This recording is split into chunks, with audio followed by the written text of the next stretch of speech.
Did she take temperatures? She got no temperatures? She ain't getting no temperatures. The May the 4th Executive Committee meeting of the Caddo Parish School Board will now come to order. I'll ask you to stand as we receive the invocation and the Pledge of Allegiance by Dr. Dozart. Thank you, President Albritton. Will you bow your heads? Most gracious Father, we invite you into the Caddo Parish School Board work session. Help us to get a better understanding. Provide us with good communication and collaboration. Guide us, Lord, as we work to improve education for all of the students in Caddo. May all that we do be pleasing to you. In the precious name of Jesus, I pray. Amen. Amen. I Pledge allegiance to the flag of the United States of America and to the republic for which it stands, one nation, under God, indivisible, with liberty and justice for all. Thank you. We'll ask the members of the Executive Committee to acknowledge their attendance.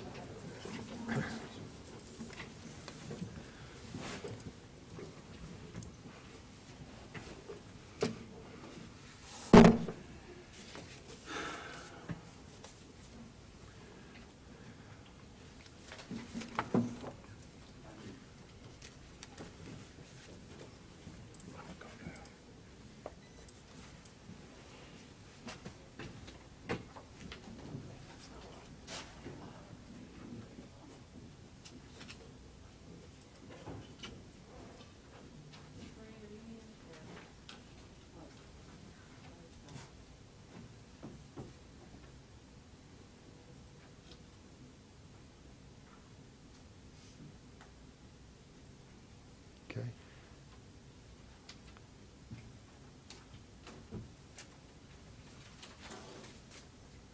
Next item on the agenda is a presentation regarding the big dreams. Dr. Gorey.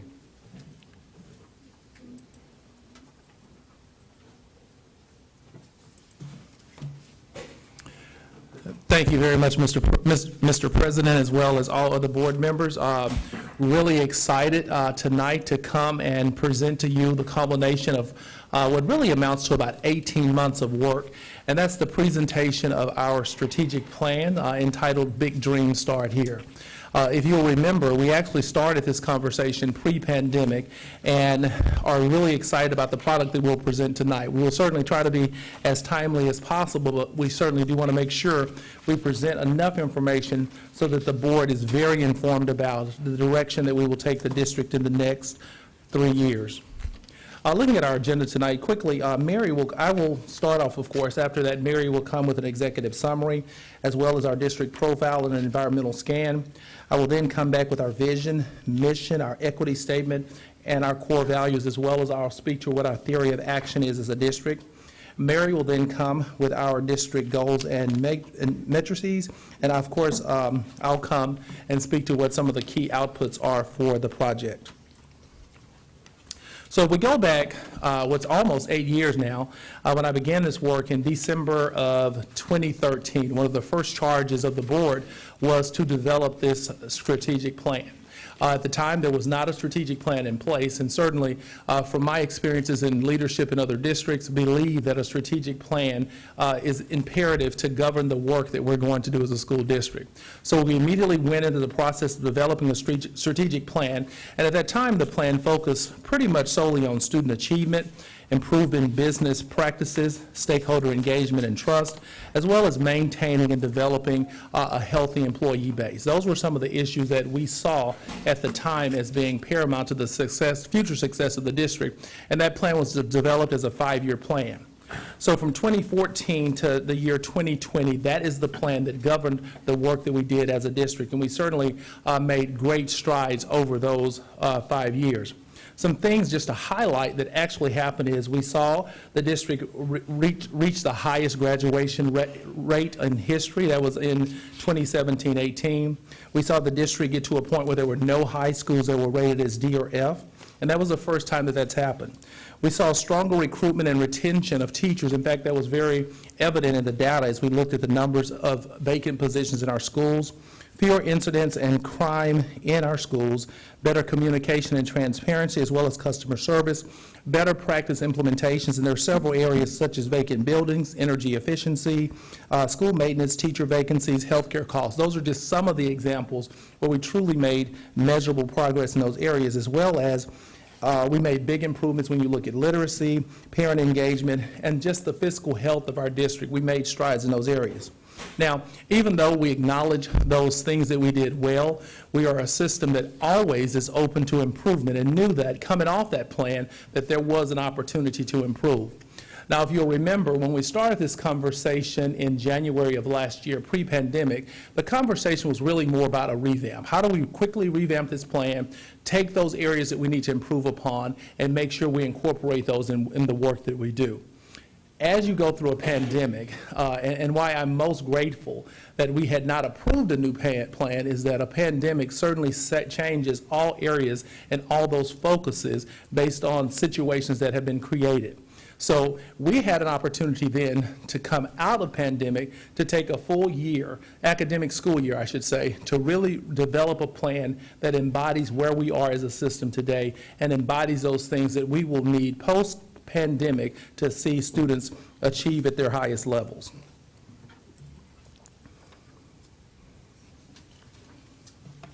I'll now invite our Director of Communications and Strategic Initiatives, Mary Wood, to come with our executive summary. Thank you, Dr. Gorey. As he said, this has been a long process, but one that has been incredibly worthwhile and rewarding for us. In this, I want to call your attention to a few different things. The district vision and mission is unchanged. We did expand with core values and goals that you were a part of, as well as the superintendent. As we went through this process, it was incredibly important to meet across our stakeholder groups and to ensure that we were reaching as many people as possible to have their voices in the plan. We're very proud to say that of the feedback that you have seen and what you've seen us go through in recent days and weeks and months, as we've moved forward, we've incorporated every single thing that was a common theme into this plan. There is not a common theme that you have heard from your community that we cannot say is not in an operational plan, in a metric, or in a goal. So we are very proud of that. Additionally, we want to bring note to you for those environmental factors, which will be on the next slide, that have influenced this plan that we had to be aware of. But we also know that just as important as having a plan is to be held accountable to that plan. So we will also go into detail in a little bit of going over the evaluation process of that plan. So I want to take a moment to really define for you who we are as a school system. We have changed dramatically in the past 5 years from where we were when we last did Reimagine Caddo, the Plan for Excellence. We've become more diverse. You'll see our Hispanic population is growing. You will see our minority populations across our district are increasing. The diversity we have is absolutely phenomenal. You will take note as a number that you have seen previously as part of our enrollment data, which is that decline in population to 36,505. That, as you have heard before, is partly because of pre-K declines due to the pandemic as well as kindergarten. We have every intention to aggressively recruit to address that. The next thing we want to call your attention to, because you'll see it in several categories across this, is the variety of school configurations that you have, as well as the average age of those buildings. The average age of a school building in Caddo Parish is currently 75 years old. That's phenomenal in terms of having historic value, but that does come with some deferred maintenance and costs with it. So speaking to the environmental factors on this plan, as we alluded to, student diversity is something that is an absolute strength in Caddo Parish. Whenever you look at our student populations, it is absolutely beautiful to see who is present. But with that presentation, there's also challenges of making sure we adequately address the needs of our students. Every single child should be able to have a quality academic career here. So if you look at it, we want to make sure that we recognize our diversity and we're ready and willing to respond. That includes having students that we serve in urban, suburban, and rural environments, as well as making sure that we know the diverse needs of our students regardless of special needs, socioeconomics, and other caveats that come with this. One thing that's really become apparent as part of the pandemic is the students that we have are coming to us with the best they have, but they're also coming with greater needs. And what we mean by that is looking at our accountability requirements. Fewer students are coming to us prepared even for kindergarten. If you look at our latest numbers, 59% of students that came to Caddo Parish for kindergarten were not prepared for kindergarten. This means that we have to be incredibly thoughtful when it comes to developing plans and strategies to not only address pre-K, but also having quality 0 to 3 programs in our community in that partnership. We also know that the bar is forever being raised at the state level of what the guideline is for acceptable. You all have heard over the years LEAP 2025 and what we're moving from basic to mastery within that and the guidelines within it.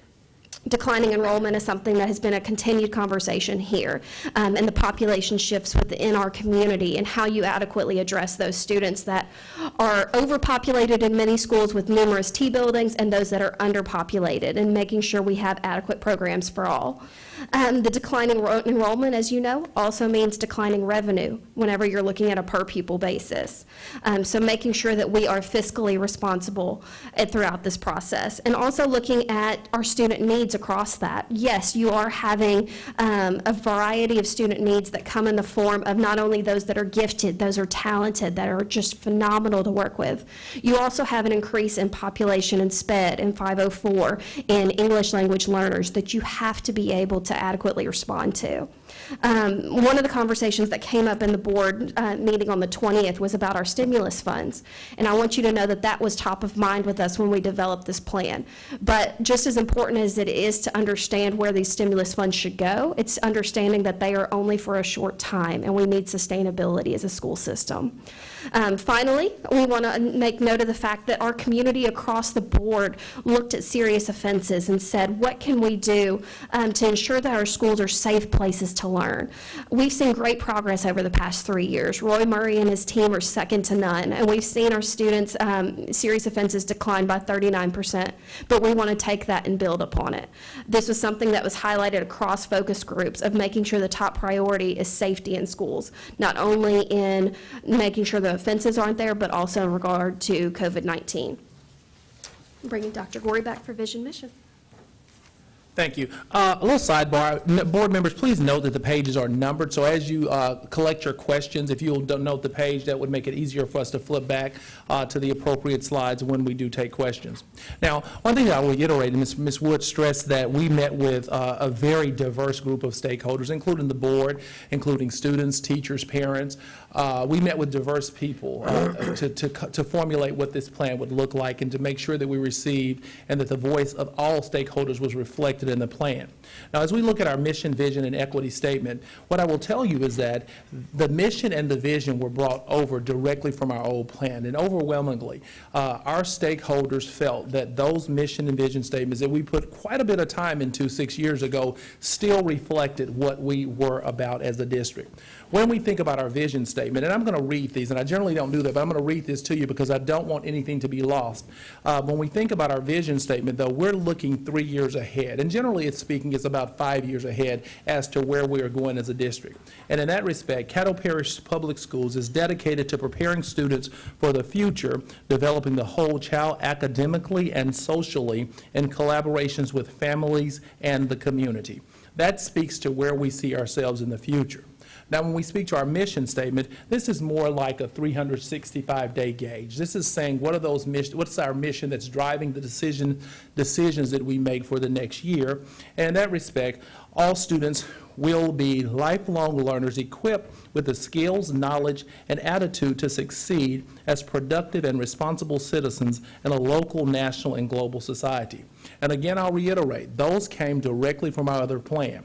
Now, when we talk about our equity statement, and certainly this board has been equity champions at its best, and this is really looking at what are those things that we're doing to make sure that our diverse populations of students who are coming from very diverse backgrounds and come at very different levels are receiving those things that they need to be academically successful. Our equity statement is, Caddo Parish Public Schools will provide each child with equitable opportunities to reach his or her full potential. The district is committed to meeting the needs of each child, regardless of disability, socioeconomics, English language learner status, level of parental involvement, race, creed, religion, national origin, gender, or age. And in my superintendency, that's telling me that we're taking all excuses away, regardless to where our children come from, regardless to what they bring to the table. It is our responsibility to create that equity and opportunity for them to be successful. Now, this is a new part of our strategic plan, and again, this was very much developed out of the voice of our stakeholders, and these are the core values that drive the strategies and decisions that we made as this plan is not only developed, but as we live this plan over the next 3 years.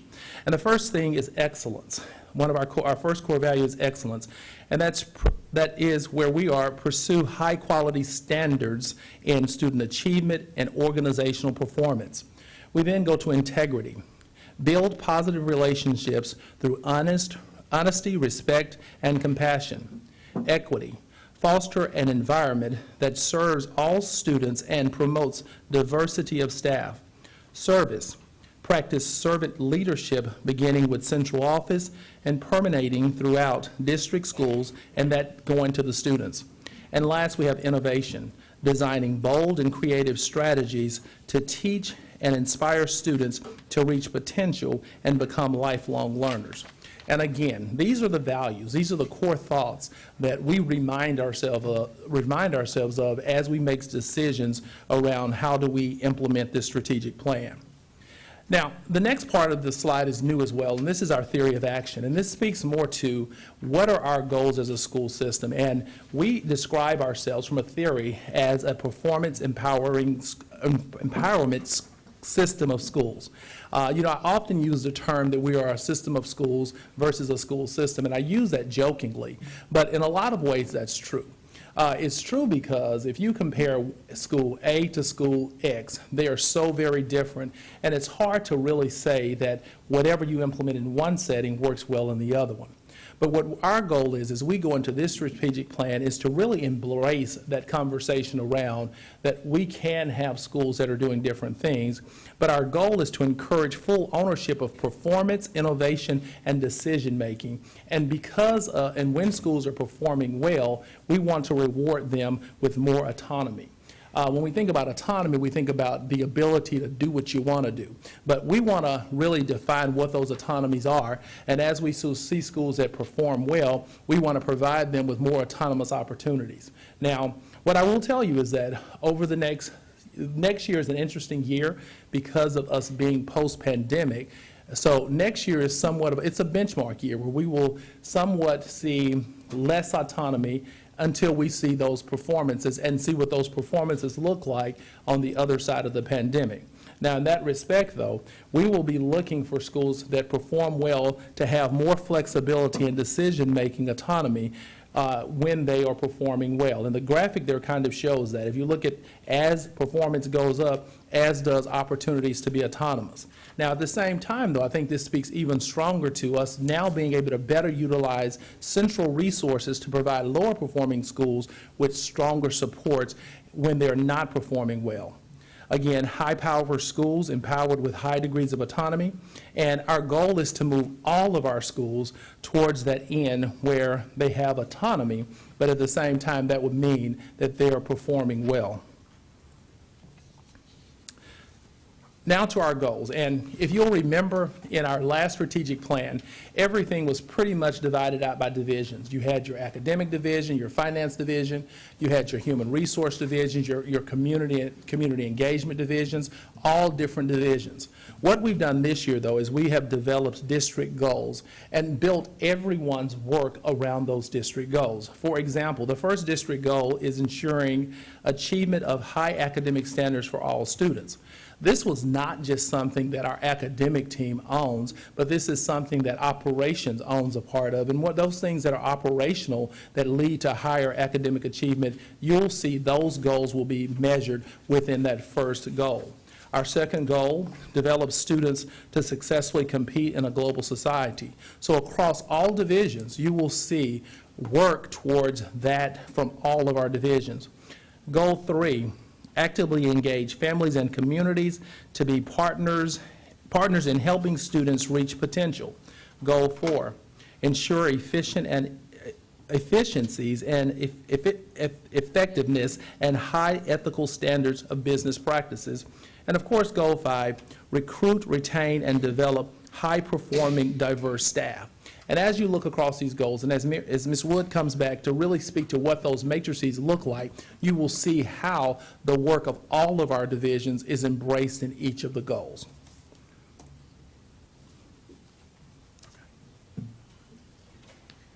Thank you.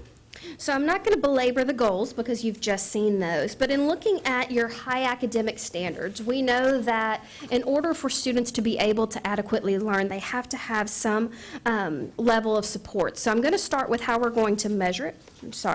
I'm going to start with how we're going to measure that, but also then going into our supports that are going to be in place. So in increasing academic performance of all schools, this is going to be the first time we're going to note for you that as part of our district efforts in addressing our core values and speaking to those, we're going to be looking at progress not only at the overall level, that 30,000-foot level, but also by subgroups. We'll be looking at those students that we just said in terms of that diversity and really dissecting that and saying where can we improve, where can we take accolades and things we're doing well and build upon those across our school system. So that'll look at not only K-2 students reading, who you've seen as being instrumental not only now but as the state is planning. 3 through 8 student LEAP scores. We're going to be intensively focusing on reading and math, and you've shown your support in that in some of your efforts in your votes lately. And overall improving district performance score. Next we'll move to our high school level and those graduation rates, making sure that our students are not only finishing into the world, but how are we preparing them? So looking at that ACT as well. And seeing not only that graduation rate, as we said, but within those ACT scores, are we allowing them to meet TOPS Tech, TOPS, moving on through those tiers so we get our students to their next level wherever they want to be. But meeting across our divisions, you'll see a move to look at increased safety in the school environment. We know we can't do anything if students don't feel safe. So looking at our security department and bringing that across divisions of how we decrease the number of serious offenses, those that inhibit the learning environment. Looking at improving the school climate, having those surveys go out of it, what individuals will be saying of how they feel whenever they're at school. And then looking at student health, one thing we heard loud and clear from across our stakeholder groups was the importance of mental health being addressed in this plan. We saw that the pandemic exacerbated many of the issues that we have seen in our communities, and being able to really target not only mental health services, but quality mental health services and social emotional supports for all of our children will be an essential part of this plan, as well as physical health services, expanding our health clinics, as you've seen, and increasing the student attendance rate so we have them engaged in the classroom. Next, we know that academic standards are by far where we need to be, but we also know that we need to holistically provide opportunities for our children. That's where this goal really comes into play. So in looking at having our students prepared to compete in a global economy, we're looking at social and professional skills. What are those soft skills of how students perform whenever they are doing an interview? How are they conducting themselves in terms of an internship. We can't do that and gauge that until we actually provide those opportunities for children.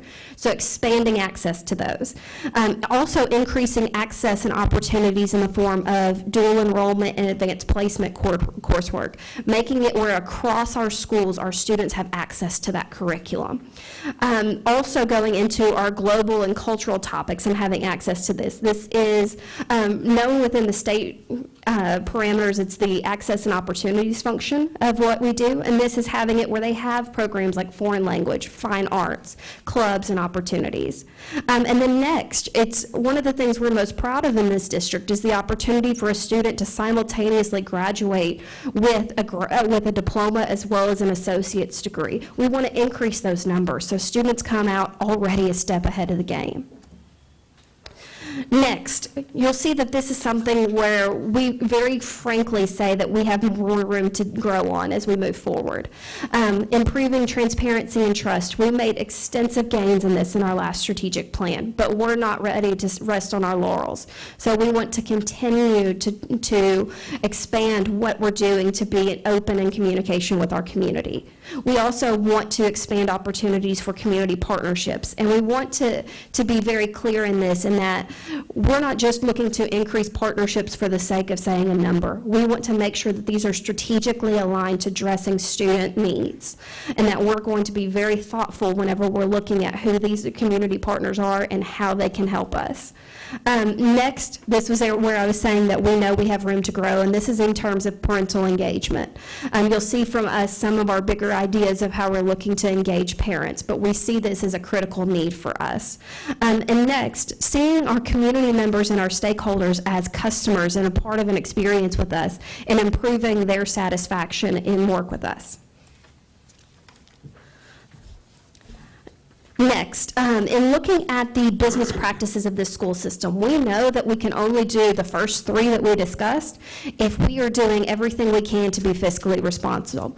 So this looks at the quality and timeliness of those services that we offer our families. This is delivery of tech materials and student materials to the school site so they are in students' hands in more real time. Next, looking at those on-time delivery of students that are using district transportation. Lower energy efficiency costs, so we're putting more dollars into the classroom. Next, making sure that as we have all of these aging buildings, that we are readily addressing the work orders that are coming in and they're not stacking up. Next, we've all seen as a school system how much we've grown to rely on our internet connectivity. That only is functional whenever our network service is up. So making sure our network service times are proper and are working and functioning as well as they can. Next, in measuring all of that and in every component of a school system, it is looking at the customer experience. If somebody is coming in and working with our school system, how are they being greeted? How are they being engaged as a partner with us? We want to be able to measure that.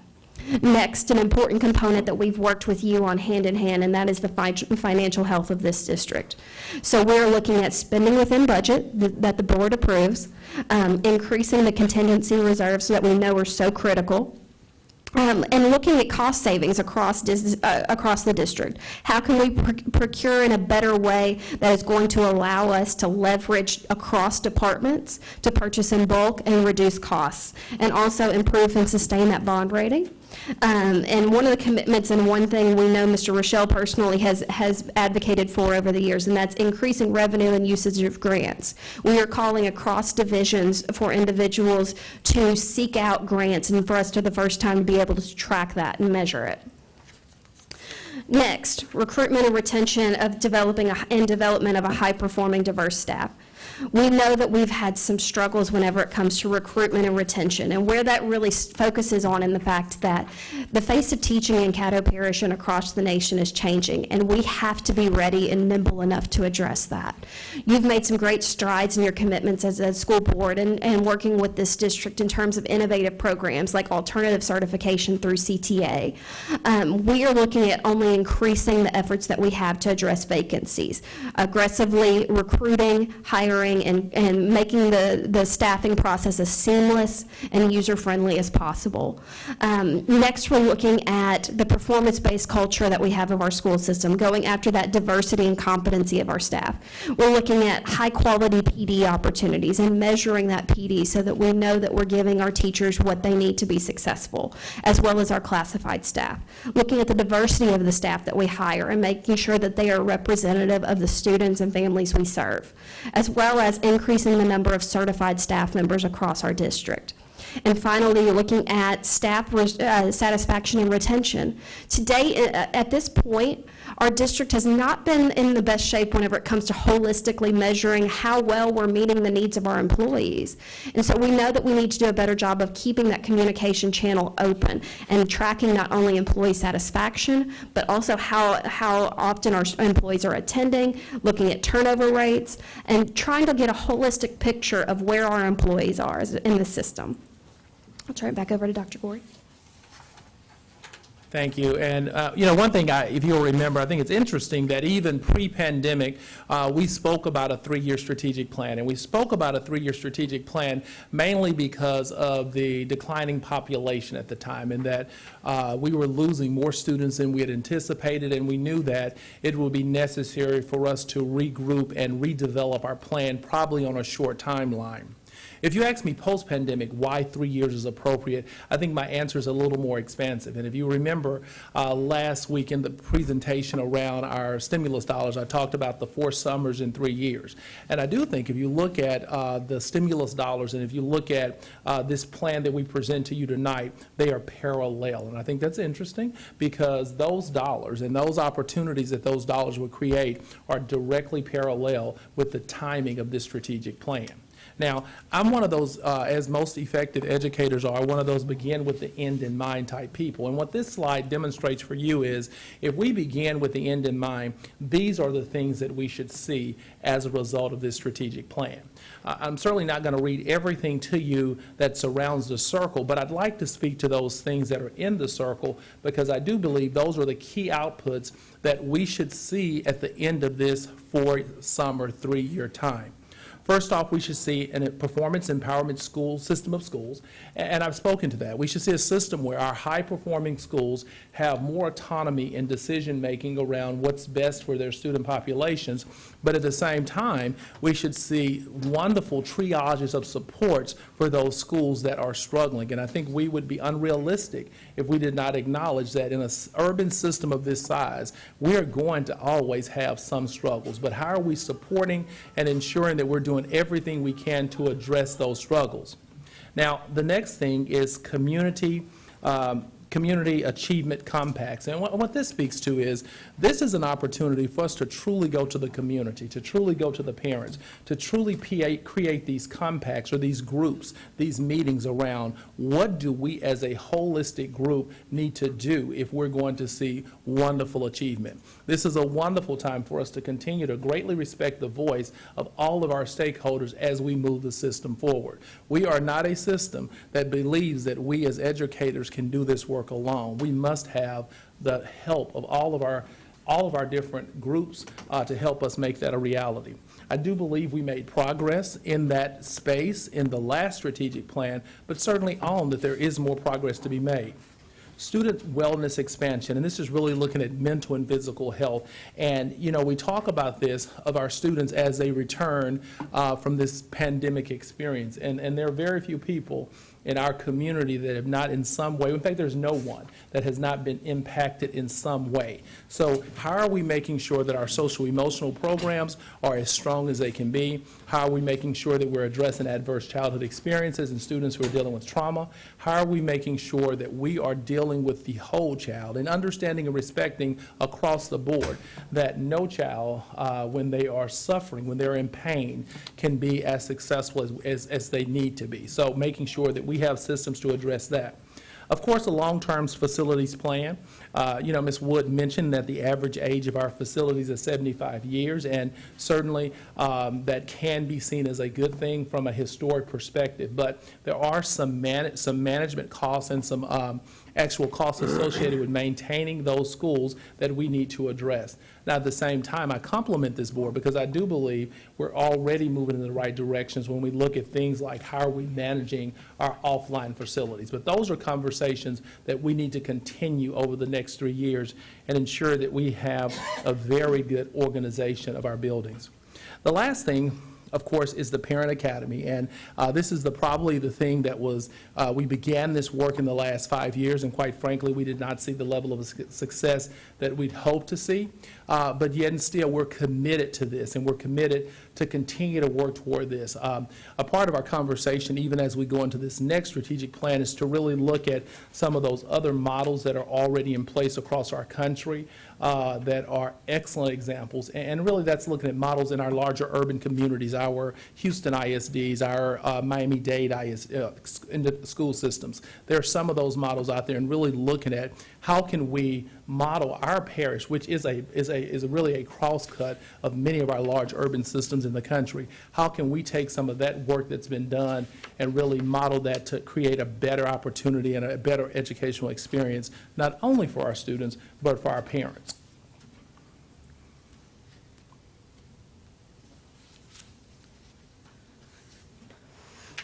So we've discussed a lot with you today. We've gone over the goals, we've gone over core values and various parts. But one of the things that really hits home for us is how are our various divisions going to support these goals?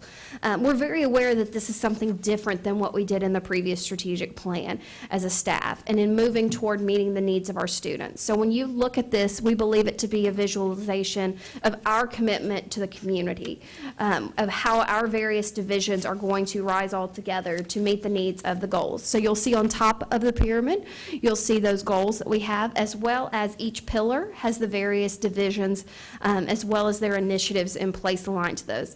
At the foundation level, you'll see the efficiencies and integrity of the school system, as we believe that that is what is needed to help us all get to the next level and is actually at the core of what we do. So next steps. We've presented to you this information in the summer upon approval from the board with any modifications that you may have. We will then have our divisions and our staff begin working on the calculation of the metrics aligned to those. As we've said time and time again, and I feel like you probably can say this in your sleep at this point, this year has been unlike any other. So the charge for us is going to be in developing quality baselines that we can use to measure. And then our tangible goal for you is to have determined, bold, yet attainable targets, and to bring those back to you. Next, as we've said, as part of this mission, is that we believe that this has to be a partnership. And so at the conclusion of this meeting, we will have a period in which we will have the community have an opportunity to give their feedback on this plan, make any amendments, solicit any opinions that they may have. We hope that they see much of their verbiage, their thoughts already in it, but we want to make sure of that before we present it to you for final approval. We also want to make sure that we communicate continuously how the stakeholders have helped to shape this plan. So even after it's approved, our mission is to go back to individuals and go back to communities to say what their role has been in this plan so they can see their voice in it. Finally, I would be remiss as we present this if I didn't thank Carolyn Spate-Gonzalez, who is joining us from CSG Consulting. In the past, you have known her as her role in evaluating our strategic plan. Not only has she been instrumental in the creation of this strategic plan, she will also be the evaluator going forward. We will have internal evaluations that will take place through the superintendent's office, in which he will call in each division to continuously go over how they are meeting those district goals. We will then also have a mid-year and an end-of-year process, just as you've seen before, where we're showing you and the community where we are in our strategic plan. Yeah. Thank you, and certainly I would like to too thank Carolyn Spate-Gonzalez and her the CSG consultant team for their support as we've developed this plan. But also I want to thank our very young Mary Nash Wood and in her strategic initiative role for really guiding this work, and thank our entire team because so many people in our team worked tirelessly on putting together this plan. Also, of course, we have to thank our stakeholders, and that's all of our stakeholders who participated in this plan and really hoping that as we release this through our website, through our Let's Talk application, we will take the next week and a half for stakeholders to really review the plan and provide that feedback. And certainly we'll be committed to ensuring that we are embracing what's best for our system. As I move forward and before I take questions, though, I really want to just acknowledge that as we develop this plan, I hope it was clear that even though we have made progress in some areas, we are not a school system that defines ourselves as perfect. We own that there is work to be done, and we own that we can work together to improve opportunities for children, and really look forward to continuing to work with the board, with all stakeholders, with our staff, to make that a reality for our children. This time, we would open the floor up for any questions. Mr. President. Okay. I'm going to ask the board members, let's start out with 2 questions, and if your third or fourth question is not answered the first time around, we'll come back to you, if that's okay. That way, we'll give more of the board members an opportunity for questions. My first questionnaire is Mr. Steve Ryle. Thank you, Mr. Albritton. And thank you, Dr. DeGory, Ms. Wood, Ms. Gonzalez, for your work on this plan. I remember at our retreat, you were getting our input, and I remember one of the things that we all agreed on was an emphasis on the career path.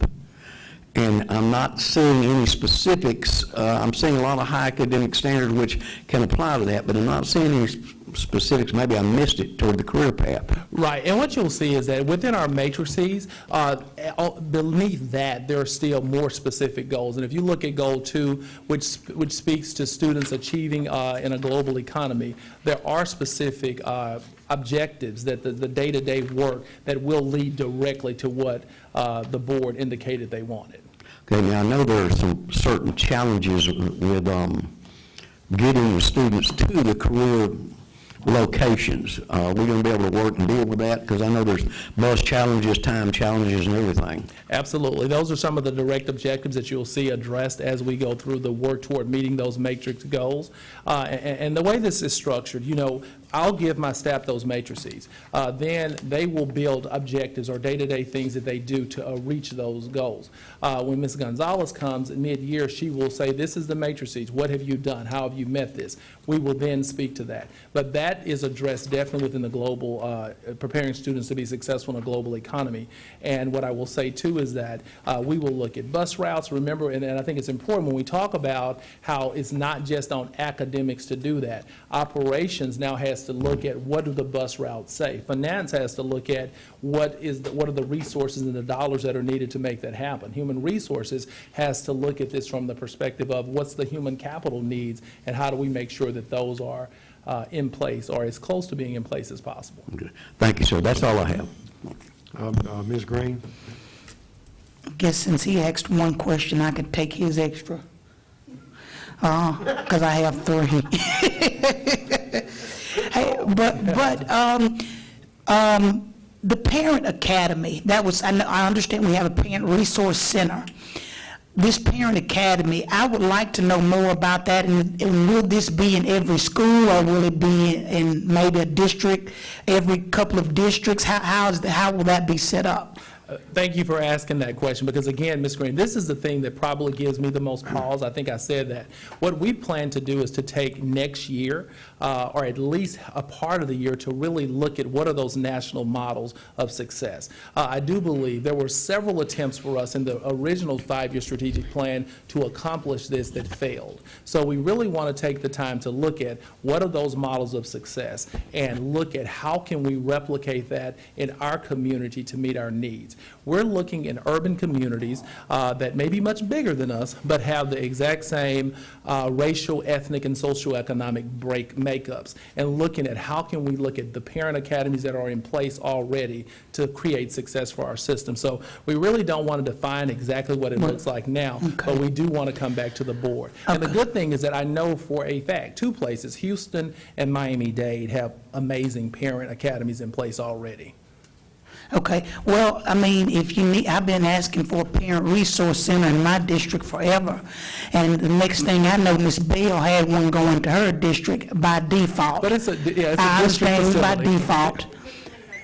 It's a district. Well, it had to end up close to your district because didn't have anywhere else to The go. building. But if you would like to start in mine as a trial, you can, that's definitely an open option. Noted. Another And I will thing, say, Ms. Green, we will be looking for board members to partner with us on some of these initiatives so that we can create that level of ownership and also ease the communication back to the board. So we got that noted. okay. The next thing I made a star, with the low-performing schools will receive the strong support.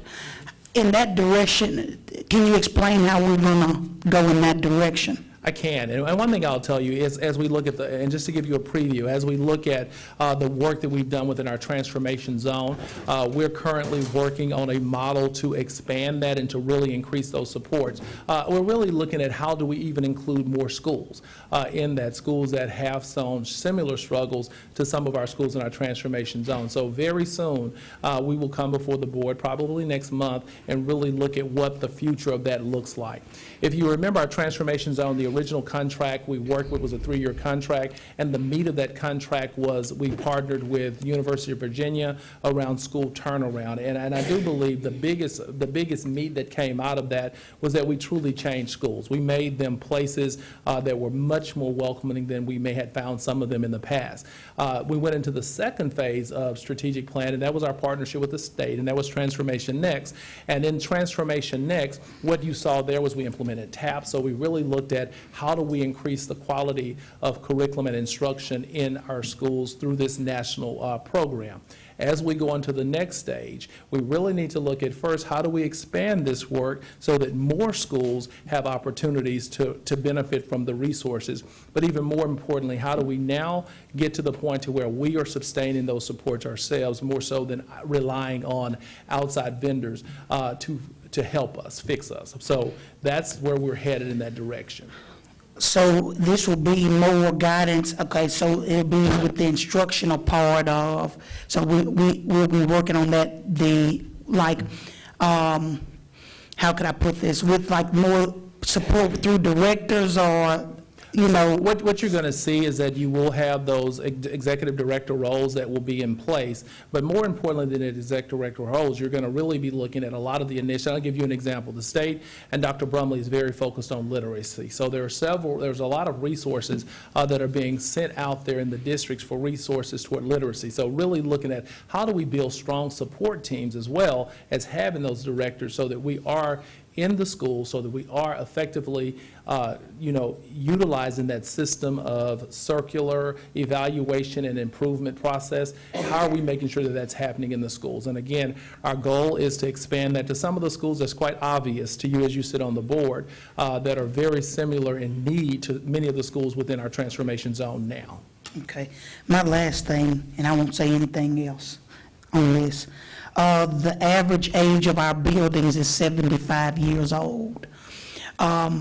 I was just talking to another board member in Red River Parish, and they're using their monies to really revamp some of these classrooms for teachers, when teachers can really, I would like the administration to take a look. When teachers can be able to really plan and really, they can expand their imagination in their rooms because they have new equipment and everything's kind of new. The parents feel better, the students like that, and so do the teachers. So, I guess instruction is, they're able to get their point across to their students through instruction. Right. So if we can also look at that, really remodeling and revamping some of the things that we already have in place, definitely remodel. Absolutely. That'll be good. Absolutely, and we agree with you on that. In fact, a part of the conversation as we allocate these resources is what $230 million is around. How do we improve some of the classroom settings? How do we even look at eliminating some of the temporary building situations that is not truly high quality instructional environment? Right. How do we look at doing some of those things, as well as totally revamping, updating, modernizing all of our technologies that are available for our teachers? Good deal. And I also would, if you want to start in District 2 with that project, it's open to you. Yeah. I was actually going to let Northside be our model. Yeah, well, that'll work. Yeah. North Side is great. Thank you. Thank you, Board Member Green. Ms. Bell? Okay. I'm gonna do my first two, and then you can come back, because you said do two and then come back if you have two more. Okay, my first one is dealing with, that's page 12, the advanced placement dual enrollment.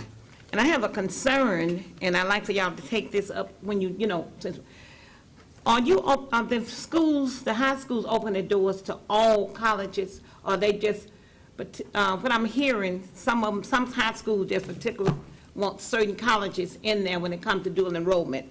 So I'd like for you all to look at that and see if that all doors are open. I know we have like LSU, Southern, Bolger, Seminary, all of them. And the thing that I'd like for you to do is make sure that every college have an opportunity to go into these high schools and offer that program, because I'm you know, that's a concern. And the dual enrollment is definitely working. But it's just that some students are not aware of it, because it's certain schools go in and they hear about one school and know nothing about another one. So that's one thing I would love for you all to make sure every school, college, and university door is open. Okay? Can we do that? Yes, ma'am. My second one, and this is what, this is dealing with recruiting, hiring, staffing, and diversity. And that's 15, page 15, you talked about pages. This may take a while for you to get the information to me. But I know that we just, okay, let's deal with the staffing of hiring teachers, employees, okay? Because I know we have some schools that's more percentage minority faculty, some not, okay? I would like to know that when we hiring, make sure that we have, I know we can make a person hire someone. Is that it?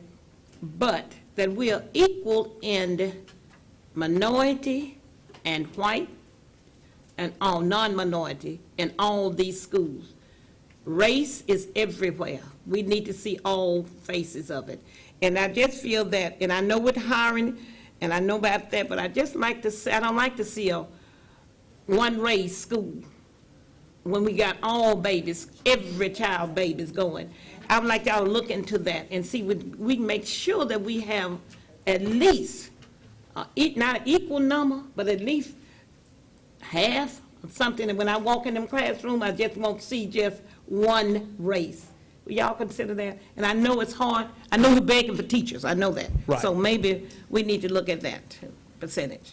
Okay. And I'll come back with my other two. Okay. Thank you. Mr. Little? Thank you, Mr. President. Benjamin Franklin once said, if you fail to plan, you are planning to fail. I love a good plan. This is solid work. I love the simplicity of it. I love the wording of it. In fact, I probably may incriminate myself by saying this, but I took notes for my personal work, so I may owe the consultant a royalty. So I just need to clear my conscience and say that. If a plan is sort of a path or a road, the two things that I see on this road, two potholes, if you will, that are coming up on the horizon, we have declining enrollment, right? And we have aging buildings that have increased cost associated with maintaining them. One of the things that I would like to offer again for consideration, and we've talked about this to some degree, but having a formulaic approach to making these decisions. How are we going to optimize attendance in each of these schools? How are we going to decide which of these schools, as they empty out, make the most sense to take offline? How do we consolidate, rather than each struggle being an emotional protectionist, like this is my school and my great-grandmother went to school here, or have it more objective. If I can encourage the board, my colleagues and staff to maybe think about a fair way to put together an objective criteria that would include enrollment, capacity, what the cost to educate each child in each of these schools would be, and then maybe an X factor like cost of maintaining the facility. Something that we can have a little bit more of an intellectual, objective approach to making these decisions. That was a statement, not a question, right? No, joking with you. So what I will say to that, since you put a question mark there, is that, one of the things that I spoke to as we go through this plan is that there will be a plan around uses and management of our facility. So the district does plan, not as a part of this, we have plans to do a demographic study in the next school year, so that we do have some very high-quality information. And we're looking at that. We're not just picking a vendor we're not just picking a vendor. We're getting someone that has a level of expertise with school demographic studies, a part of that too. And Mr. Rochelle will appreciate this, is we're looking for someone that also has that economic component to that.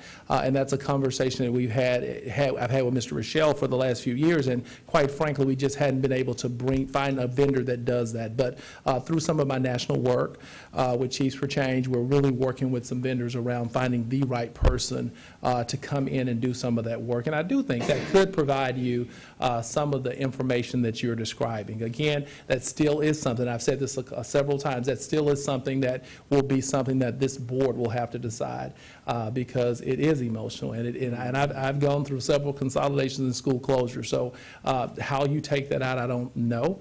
But we do look to continue to provide the board with the information to make the quantitative side of that decision. Thank you. No. Okay. Mr. Bell? Thank you, Mr. President. Dr. Goree, on the district profile page, there's no number, but there's 63% Black, 74% economically disadvantaged. So can you give us just a snippet of what we're going to do to move towards building a stronger relation with our educational background for these children? Right, and I think there are several things in our plan that really speak to that.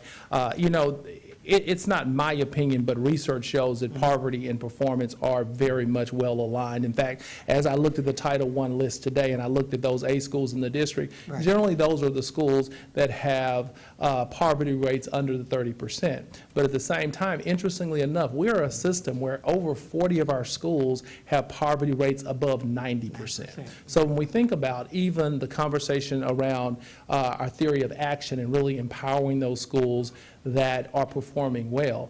The good part about that is that's going to free up more resources to support some of our schools that are not performing that well. I think, too, that we are a system that acknowledges that the secret sauce of education is parental involvement and parental support, and that it's our job at this stage to really get out there and figure out how do we engage our parents and our communities in supporting what we're doing in the schools as well. Now, when we look at parents, when we look at us increasing resources in our struggling settings, we do believe we will begin to see the positive upswing that our children deserve.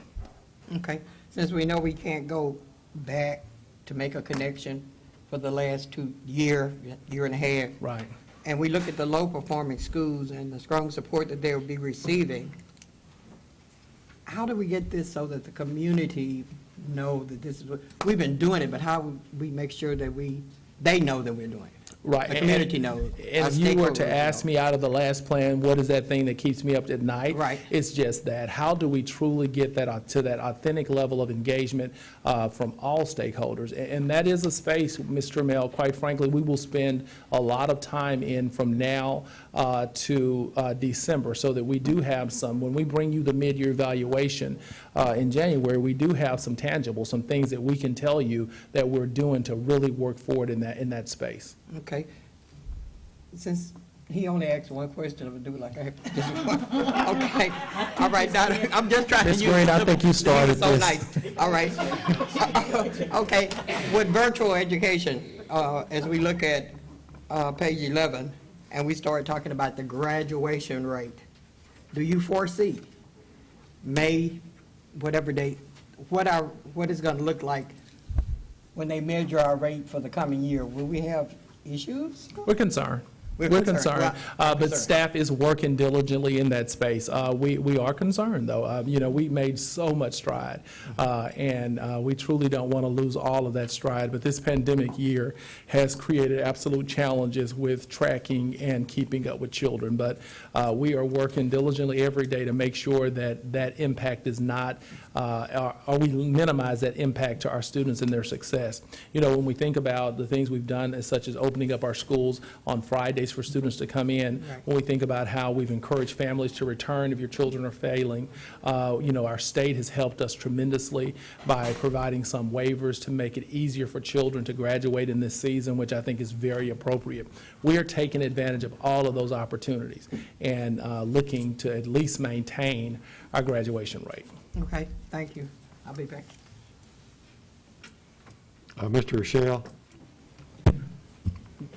Mr. Little, you took my comment away from me about planning to fail and failing to plan. Were you going to quote Benjamin Franklin, too? I was going to say that also. You have a question? I've got like 6 pages of questions here, okay? Go ahead. You got 2. Okay. My first question is, and I'm going to go to page 12, and I'm going to piggyback a little bit on Ms. Green about the parent involvement and bringing that in, is as we go through this process, do we ever or have we ever asked the question of the parents and the students, what is the goal to them for an education? What do they think the purpose of it is? Do we ever even ask them? I mean, we have things crammed down our throat from the state. And we have a service that we want to provide. But do we ever ask the stakeholders, what is your goal? What is the purpose here? You know I love a good survey, Mr. Rochelle. So, in speaking to the actual survey that we did on strategic plan, we began that work and tried to lay that foundation with our families of what issues they see in the school system. What do they think our strengths are? Where do they think we're going, and how can we partner with them? But we also know that that's a single shot. So what we've also said as part of our strategic plan that we've not ever done well is actually continuously engage our families. So one of the things we're committed to, and I've actually put into my work with Dr. Gorey, so I'm going to speak a little bit more of this in hopes that it happens, is you see I'm throwing it in there, is a continued parent survey that's given twice a year for us to create not only established baselines as a district of where we are and where we're going, but also by school, by grade band, by community, so that we're able to see if the students in District 9 are getting their needs met and how we can better partner with those families to achieve that. And I think those are all great questions. I really do, but I'm watching what's going on nationwide, and I want to be, well, I'm just going to say it. The direction some things are going, some people have to decide, do they even want to work? And so the fact of the matter is we need to know why. Tell me why you are going to school. Why do you want your child going to school? What is it you expect from this? What's the purpose of your education to begin with? Because when they see, and I think there's a whole lot that can fall from that tree. I think it's really easy. Obviously, you haven't asked that question. I believe that is a very significant question to ask them. What are their goals and the purpose for an education? Just short, sweet, and simple. We believe that critical as well. Yeah. I think it ought to be just asked, just flat out. The page 6.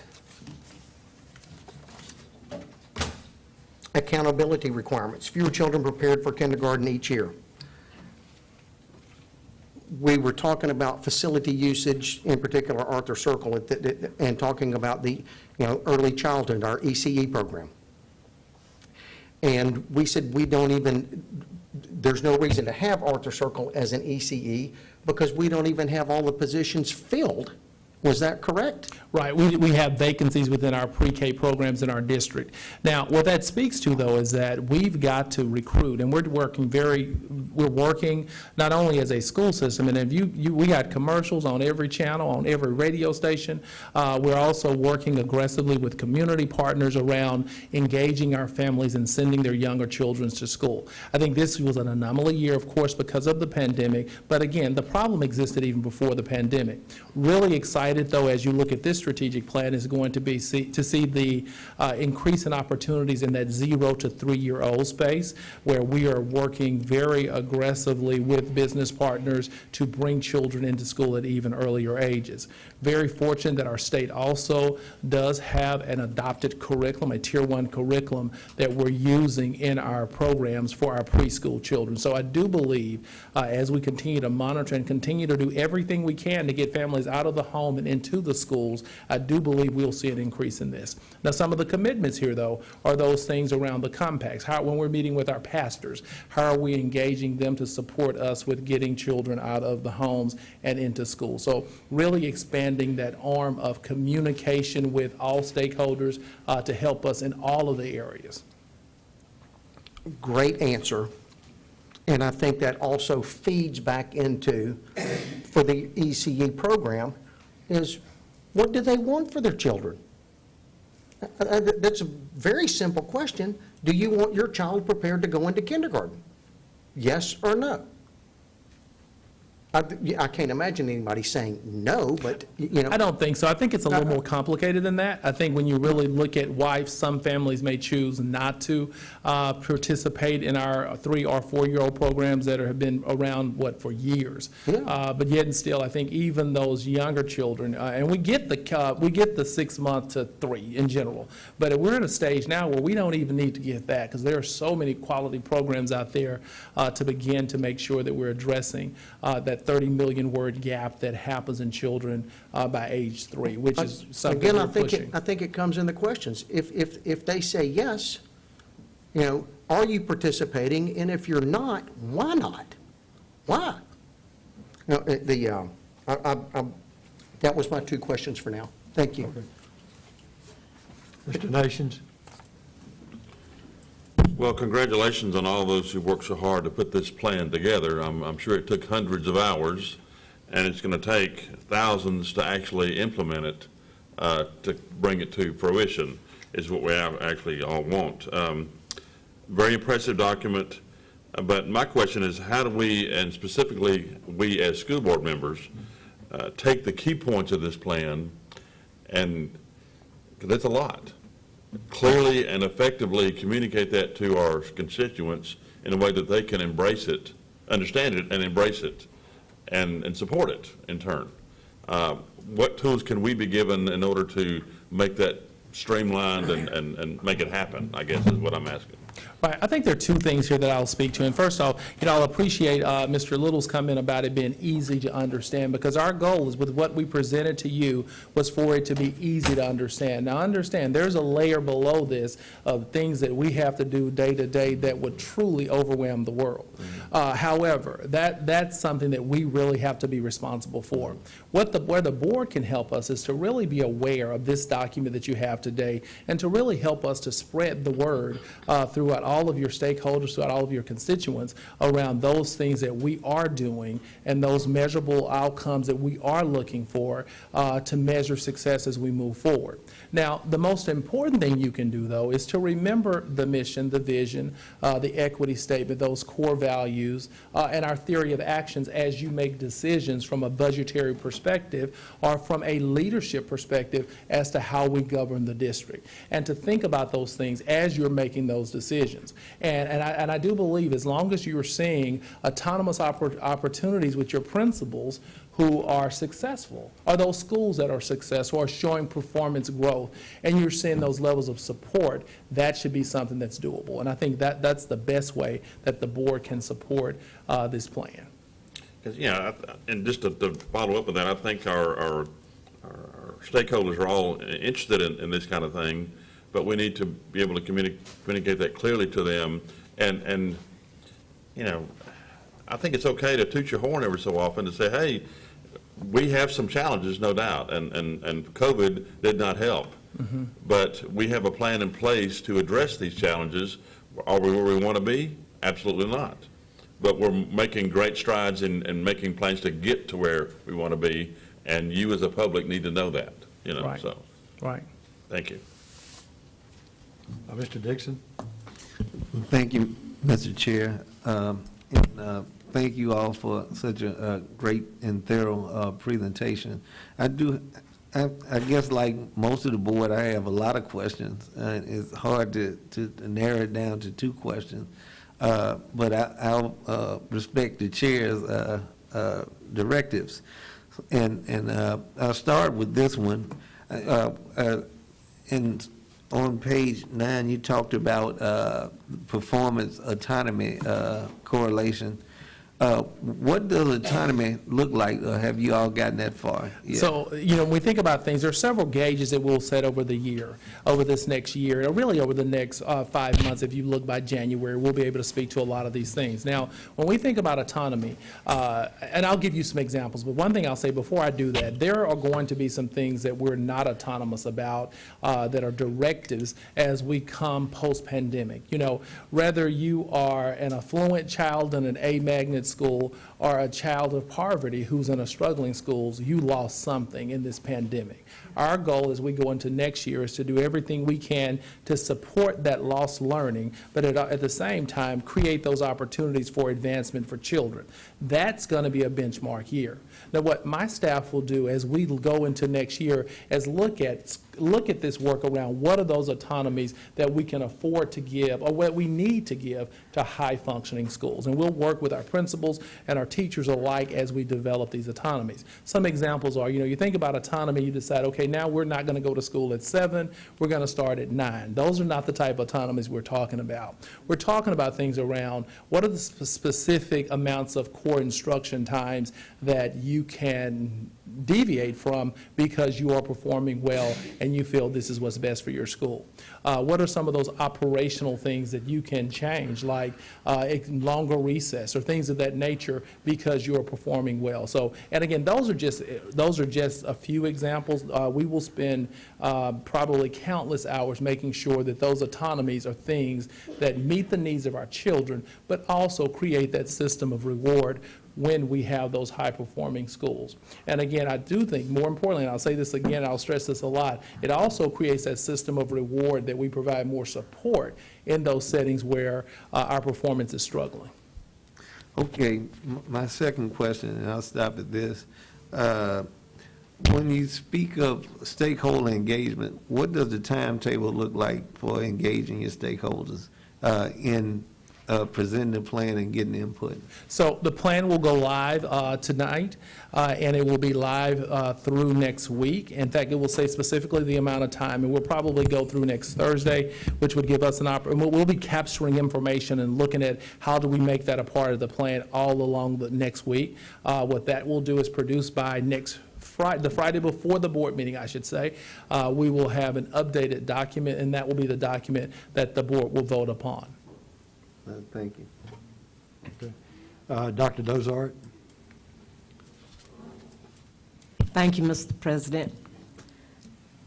I would like for you to speak on, since we have and still have the pandemic, the mental, how we're going to support and help those youngsters and parents. Thank you. Great question. And what I'll tell you, Dr. Dozart, if you'll remember a couple years ago, our district our district began ACES training, and that's training our staff around adverse childhood experiences. In fact, we've trained every bus driver, every cafeteria worker. Everyone has been trained on how to identify those adverse childhood experiences in the lives of children. Now, from there, we went on to do trauma training around those TRBIs, which are those things that you do when you have a child in that adverse experience. Now, while we're taking that a little bit farther this year is that we've been very consistent that we're partnering with a vendor around social emotional learning where from the K to 8 space, there will be a defined amount of time each week where we have to spend time developing those social emotional strengths within children. This is Castle-based, which is the leading researcher when it comes to what's socially, emotionally in the best interest of children, and we will build those skills in our children. Those things incorporated with, we still will have our mental health agencies on many of our campuses that provide immediate services to families, and we're also still doing communities in schools across the board in several of our schools too. So I do believe that we have a beautiful, and in fact, we'll present that to the board very soon too, what that actual continuum of support looks like in this mental health space. And you know, even before pandemic, we acknowledge when you see poverty rates as high as ours, you generally see trauma, and that's research-based. You see that there is trauma in lives of children. So we already knew that we had to address that, but we've certainly refined our game and our plan around addressing that in children. I like that explanation. Also, I heard you say that we were going to have some, I want to say, some entities maybe for children and students who have pain. Can you kind of express what you're going to present with that? I do. We have teachers, we're doing trainer model, and that's around TRBI, and those are things that we're training our staff around. How do you support students when they are in pain? How do you support students when they're in a situation that is causing them not to be successful academically? So we are in the process of doing trainers and bringing that training back to our district so that we can equip our teachers and all of our staff with those things that you can do to help support these traumatic situations. Now, at the same time, too, I'll repeat that in many of our schools where appropriate, there is mental health support on site, and we can make those referrals and make sure we get that support. And of course, if you're in a CI, you're in one of our communities and schools, which several in your district are, there's that counselor, that resource on campus to also support that. Now, one other thing that you will see as we roll out our plan for our ESSER dollars is we're looking to add more clinics also in our district, because on several of our campuses we have clinics. See that as a wonderful non-reoccurring cost to really increase access to quality health care for our children. So those are just some of the examples of things that we're doing to address pain in children. Thank you, and I want to compliment the overall plan that we have. Thank you. Thank you, Dr. Delzar. Dr. Vincent? I'm sorry. I'm interested, Mr. Superintendent, I know we're moving forward with the new strategic plan, but I'm interested in our outcomes on Reimagine Caddo and our old plan, and seeing did we even achieve some of our benchmarks to know if we need to carry some of those over. Because I've gone through the plan today, and there's several things that I've identified already that I don't know if we achieved or not. Right, and it was before you on the board, there was an extensive wrap-up of that plan where Carolyn Spate-Gonzalez came and did a complete wrap-up of that plan, and that was even before we went into and remember our original conversation was around reimagine? No, it was not reimagine, it was a revamp. That's the word I'm looking for, thank you. Around revamping our old plan. So what we did was we pretty much started from scratch and did incorporate those things that were not accomplished in totality in the old plan into this plan. So all of those things should be in place. But what we'll do, Dr. Vincent, is make sure you get a copy of that presentation. And thank you, sir. I'm very interested in that. Also, as Mr. Ryle spoken, please get the plan out in regards to CTE, because the community is very eager to hear some of those plans, and I think so is the board. And so if you would you please get some of that information out? Absolutely. Thank you, sir. Absolutely. Okay, Ms. Bell? Okay, my next two questions. Not two questions, yeah, I guess you said that. And I'm back, I'm like with Mr. Ryle and also Dr. Vincent. The middle school, when I taught, we put Caddo Middle Career and Technology School together. There was a middle school career program, and we taught, and you have here improved social and professional skills, increased opportunity for internship, increased opportunity for life skills and character education. At that middle school, we taught that. We even had a man to teach welding. We even taught them how to go do interviews. I would like for you all to think about this in the next 3 years, to create a career middle school, like at the Career Center. The Career Center is great because on a high school, but you can teach courses that lead up to that.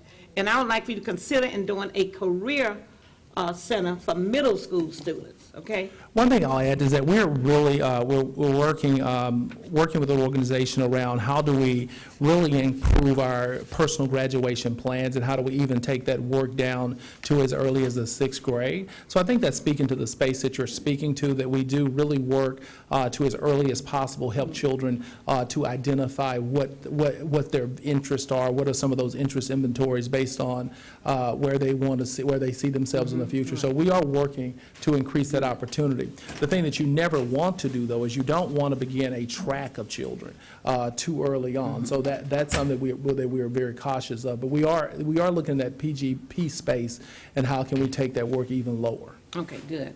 And my last question is this. Give me an answer, and then I'm going to give you something with it. Did we ever hire a full-time grant writer? No. Okay, now, the reason I say that is think about it, because that, I know it's a lot of, in fact, when I was at the Career Center, I ended up getting a grant for $25,000. But I had to have someone to show me how to get that grant. Maybe if we hire a full-time grant, that grant person can teach teachers in schools how to get grants. So I would like.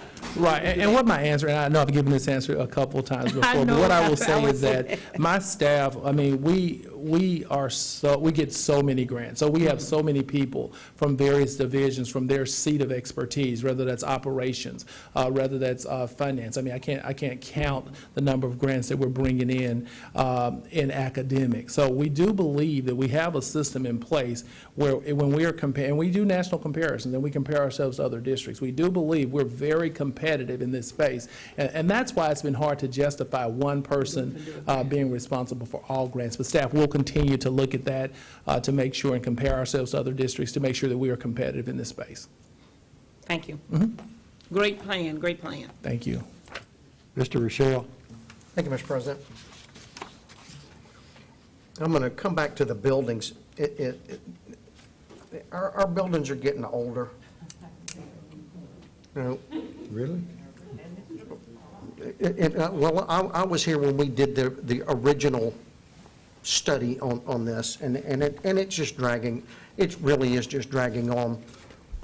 As I'm reading the information you have here, and it says, you know, we're looking at how we can keep our costs down on maintenance of buildings and the cost of these buildings. At what point in time are we going to actually have a comparison that says, we've got 2, 3 schools, wherever they are, I don't care, it doesn't make any difference to me where they are, that we could build a whole brand-new school that would accommodate 2, 3 schools, wherever they happen to be, and have one facility doing the job of 3, and it'd be a brand-new, I mean, just, you know, just the crown jewel of schools. Are we ever going to look at that comparison instead of just looking at it, we're just closing schools? You know, it's not just a matter of just closing a school as the goal and the objective is we're tired of having 3 old cars in the driveway, not knowing which one's going to run and which one's not going to run. We can have brand new and then move them all in at one time. Are we ever going to do that? Well, I do think that's a conversation, respectfully, that starts at the horseshoe and direction that the board is setting for us as staff. Now, I will tell you, we tried that in 2015, and we were not successful when we went out to actually do what you described. So we've kind of got a little busy with these transformation zones and really trying to improve schools and have not circled back to that. But again, we work at the direction of the board, and that's a direction that the board would like for staff to make a presentation. We certainly can do that. Okay, and just out of curiosity, is most of our elementary schools, just on average, how many kindergarten classes do we have? I would be guessing if I gave you that. Would it be 3? Is that fair to say? Kindergarten classes? Yeah, You mean per school or? Yeah, per elementary school. I think it varies. You probably have at least 2, probably as many as 7 in some of our larger schools. So is there any reason why we don't have an ECE program in every single one of the elementary We schools? generally do. We do. In everyone except magnet schools. We generally do, so that means But there's... they are in all of them. They're all, except the magnet schools. Except the magnet schools. Okay, what are you guys finding out about this economic study? There's so much to be gained by that. Right, and again, and you and I have spoken, and that's been a space that I have struggled with understanding, because I do believe, sure, we impact economics, but my engine is education, and really, I've tried not to cross those lines, but again, we know that if you're looking at resources that are coming in, you have to consider quality of jobs, you have to consider the tax base. So these are things, as I look at this from a national perspective, and really dialogue more with more superintendents that have been in this situation, that have closed schools, that have opened schools, that are in different settings. There are more than, I'm learning a lot about that there is more than one lens to look at this from, and that's what we're trying to find.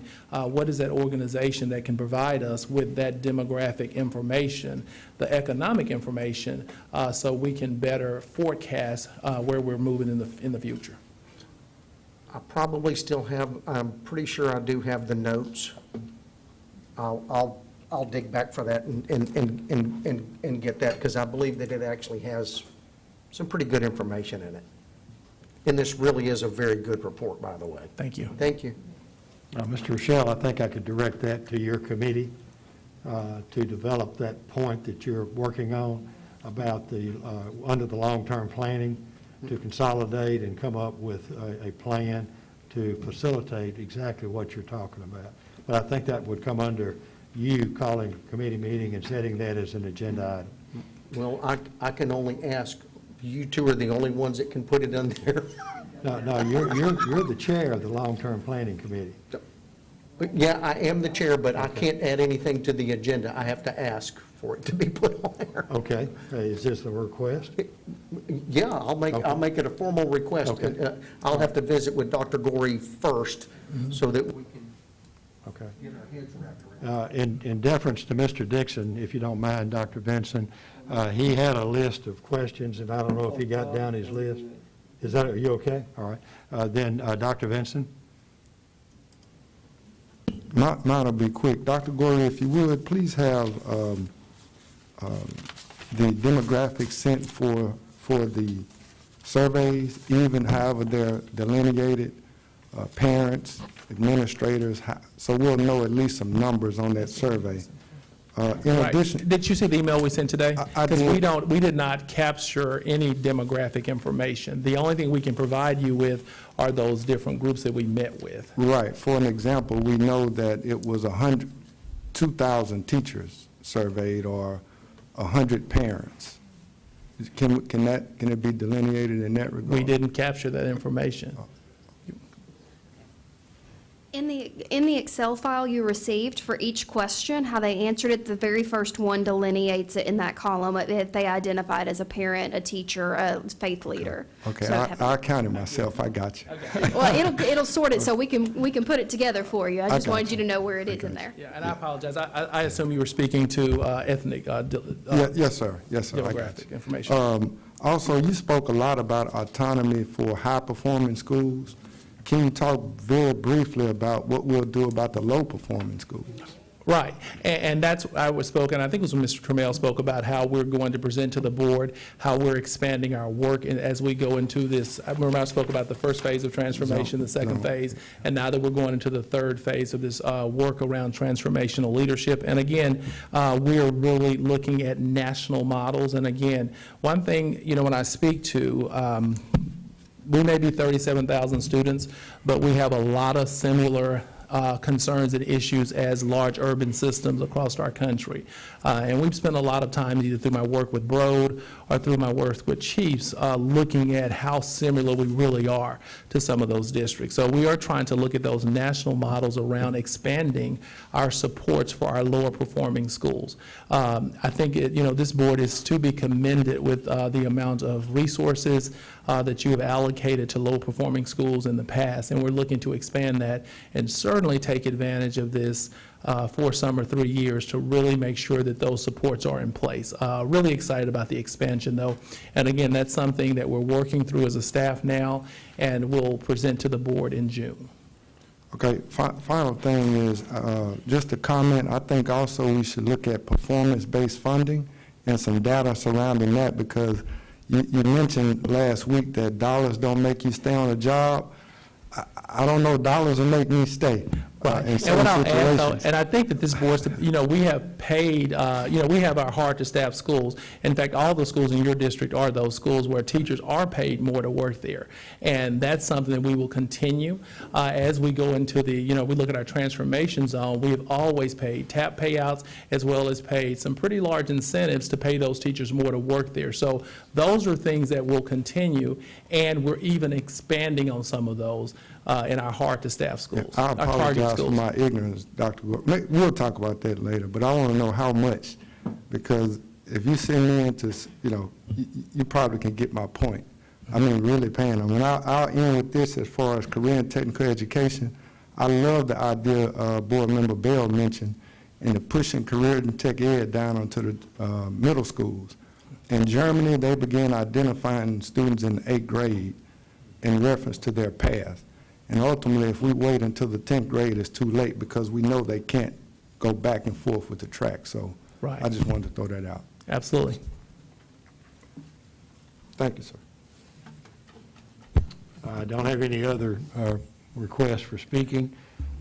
So I suppose, Dr. Gorey, you're now off the hook. Well, actually, we have one more thing. It's our okay. last treat. And first off, I'll say I failed Mr. Albritton and Attorney Abrams. I said 30 minutes. I didn't make it. Nevertheless, we do. I told you were stretching You did. that. You did. One thing I'll tell you is that, again, I thank the board for being so receptive, encourage you to continue to send those questions, thoughts to us as we go through the next 2 weeks to finalizing the strategic plan. This is really a big deal to us because it does define the roadmap that we will follow for the next 3 years. Now, one thing that'll happen, and it kind of speaks to what Mr. Nation talks about, is that I will now kind of hit the road and go to several different groups and organizations to really present the plan and those things that we can do to help us to achieve these goals that we've set.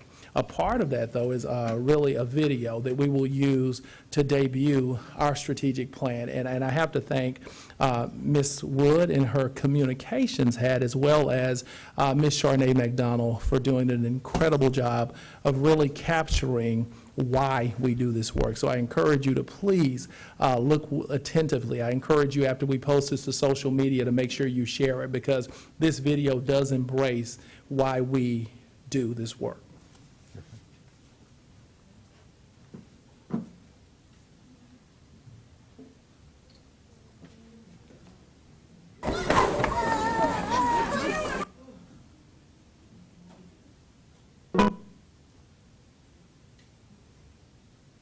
It's not showing on your screen.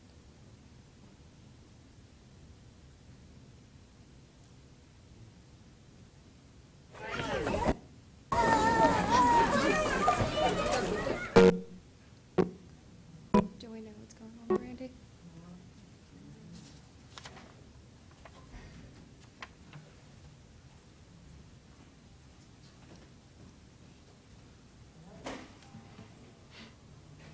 What's your video coming from? It's One community that is proud of a rich. I'm glad to know I'm not the only one that has a problem with technology. And as always, you test it before and it works just fine. Who will be tomorrow?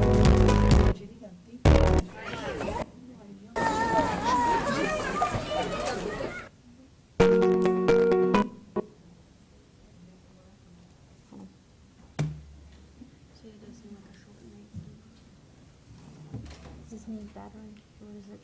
No, it's plugged in. There's another HDMI right there.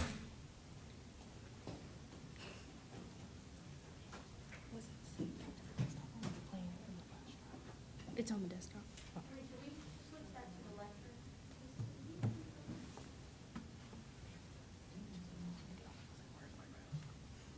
Lectern laptop. Lectern laptop. One community. That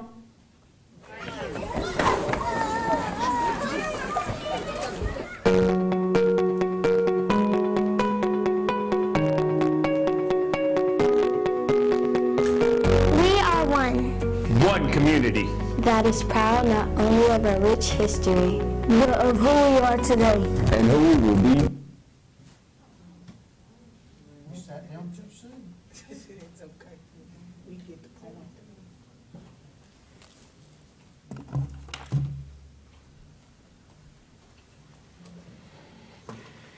We are a district with an to propel our students to the future.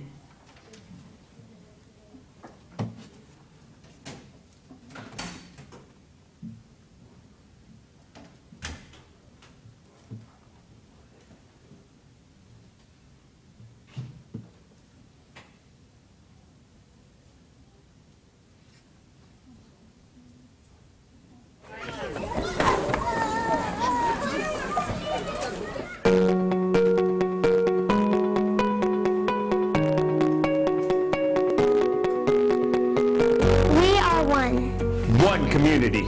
that is proud not only of a rich history, but of who we are today. And who we will be tomorrow. Our schools are supported by vibrant communities acting as partners for progress. We are one of the largest school districts in Louisiana, with nearly 60 schools and 37,000 students. We are a district with an unwavering drive to propel our students to the future of their dreams. As award-winning teachers, With innovative lesson plans and top-rated curriculum, we are champions for our students and will settle for nothing less than the best. we are tradition, part of our legacy, and proud of our schools. We are a district that recognizes the power of equity and inclusion. We are every student before us and every student to come. We are the vision of the future. I aspire to be a psychotherapist, A musician, a lawyer, An orthopedist. an astrophysicist, a YouTuber, an astronaut, artist, doctor. A real estate agent. When I grow up, I want to be a teacher. We are making a difference in the lives of our students and united in our single mission. With our schools consistently ranking among the highest in the state for student performance and growth. And our district's leading the region with National Merit Scholars and students making perfect scores on the ACT. We are the people who will change the world. Humnostuersas linguas loquamur.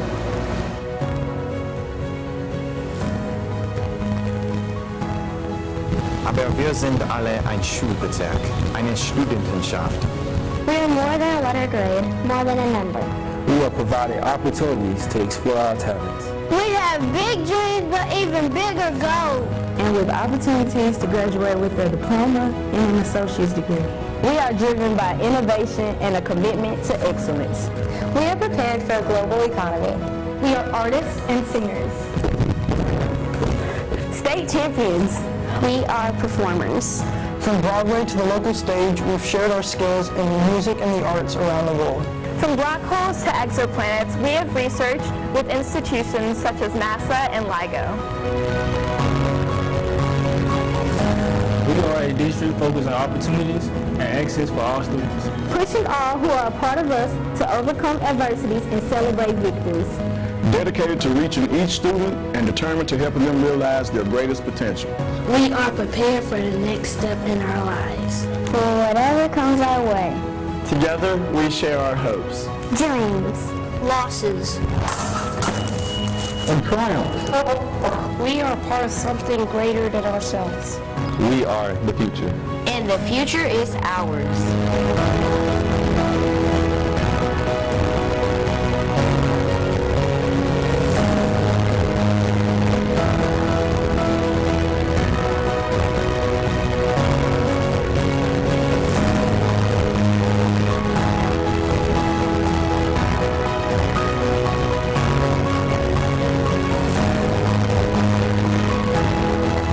One community. We are one family. We have big dreams and even bigger opportunities. And they all start right here. I want to be a therapist when I grow up. A concert violinist. An actor. Electrical engineer. A veterinarian. A soccer player. A doctor. Marine biologist. A second grade teacher. A principal. A volunteer. Thank you. And again, compliments to Mary Nash Wood and Charnay McDonald for the amazing video. And when we look at that video, it's not talking about things that we're dreaming about. Many of those children are talking about things that they've done. And we prepared them for that starting right here. When you talk about performing everywhere from Broadway to local theaters, Cal Alexander has done that. When you talk about researching with NASA, Ashini Modi has done that. When you talk about state champions, we have so many of our children that have done that. All we want to do is expand upon that, and we thank this board for your continuing unwavering support as we accomplish big dreams for children. Thank you. Committee member, Ms. Green. I just want to say, Ms. Woods, before you leave, I almost want to cry. But that was an excellent presentation. Thank your staff, Ms. Charnay McDonald and the young man that does all the videotaping. You guys have come a long way from when I first come on this board. And if you keep putting out those kinds of presentations, I'm hoping that will be on our social media sites. So people can see, because if I had a child, I'd be running to this district based on what I just saw. But definitely kudos to communications. Thank y'all. Okay, back to the agenda for today. We're looking at working to establish the You've got a bunch of people out here that's mad about this kid or whatever that's striking at that kid. You may want to let them know that they don't have a chance to speak on anything but what's on the agenda. Okay. So they won't be sitting out here waiting and getting mad later on because they never get a chance to talk until Okay. they can speak at the board meeting. But this is a committee committee not a meeting. board Right, okay, thank you. Okay.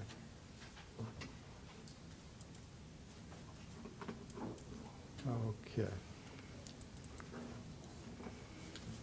Before we move into the establishing the agenda, I've been informed that we have a number of people that want to speak on another topic.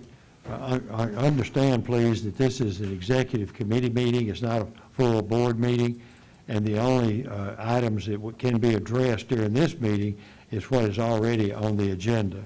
I'm sorry you waited so long. I hope you've gotten something from the material that's presented.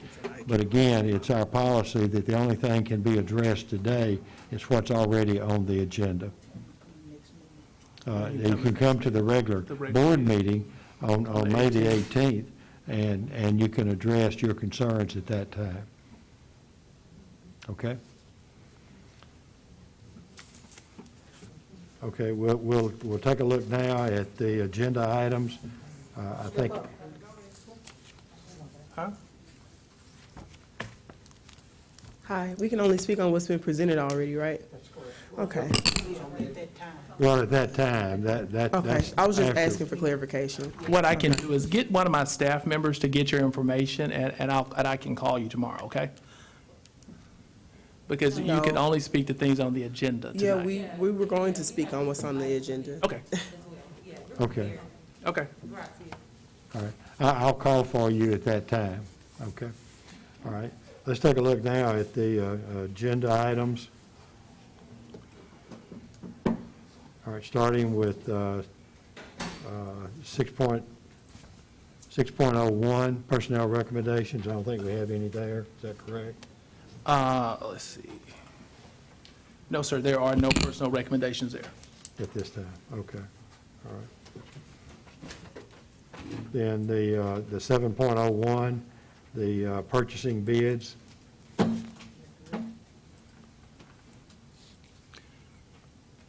We do have one, it's one purchasing bid there, and I think that's That's in the filled with transmissions. Okay. The appointment of the disciplinary hearing officers.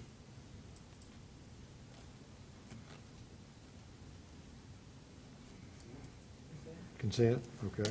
7.03, capital projects.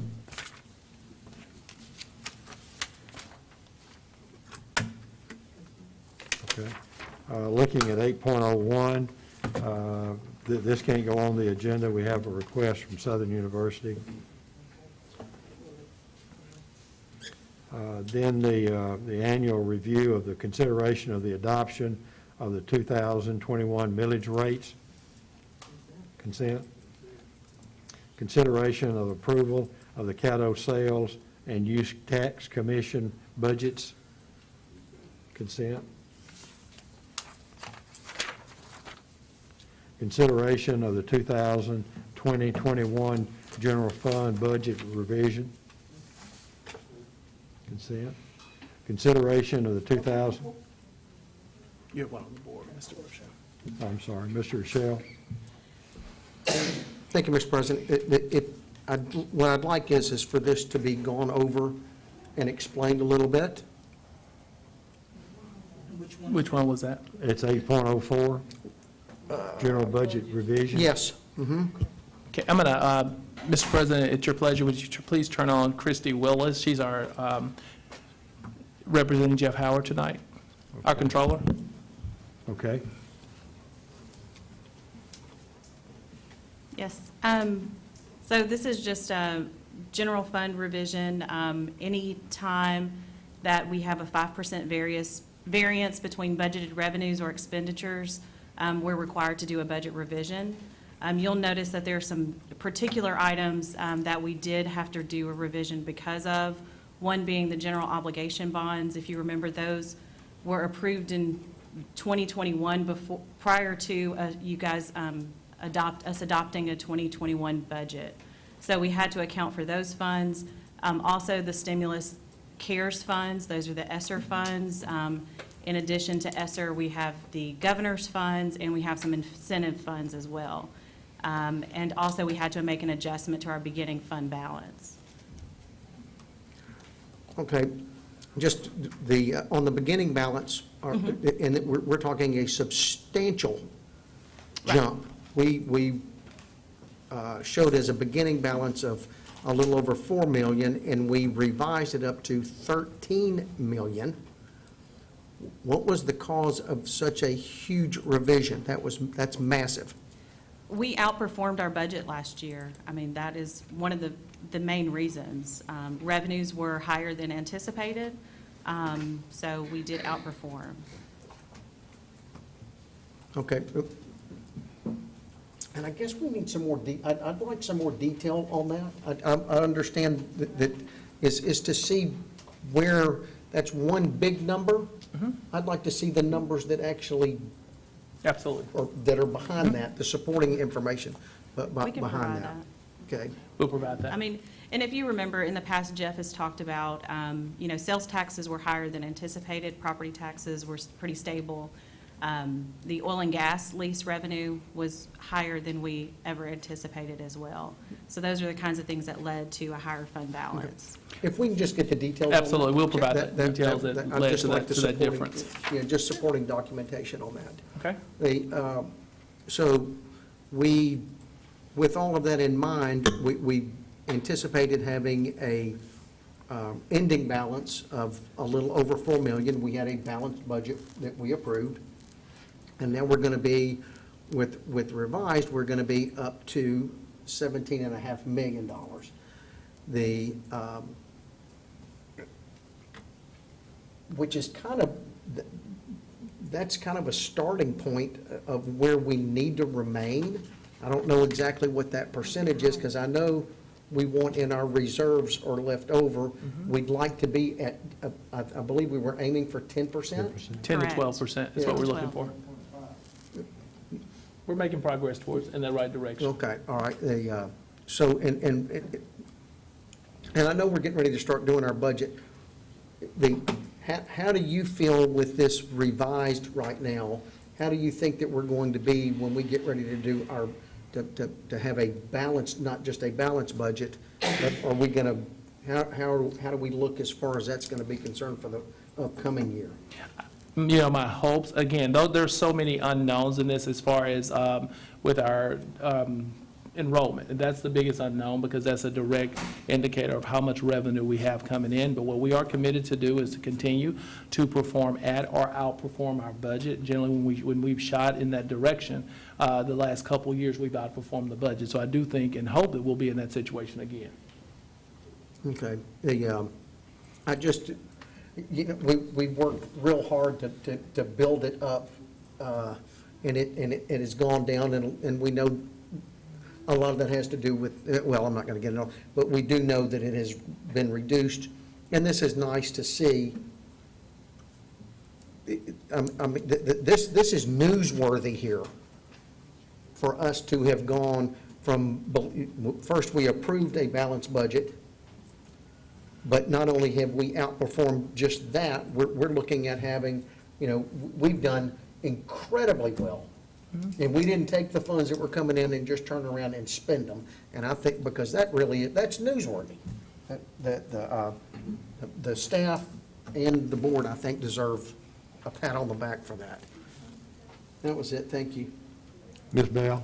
Oh, only thing I was going to say, maybe I can just withdraw what I was going to say. I was going to say that since he was asking so many questions about the budget and the money, I was going to suggest that we have a finance meeting, but since nobody else, we just won't have a finance meeting, okay? I just take that back, so, okay. So- Right, we do have our budget meetings, several budget meetings. Yeah, that so are I'm scheduled. saying, okay, Yeah. so we can do A without lot. that, okay.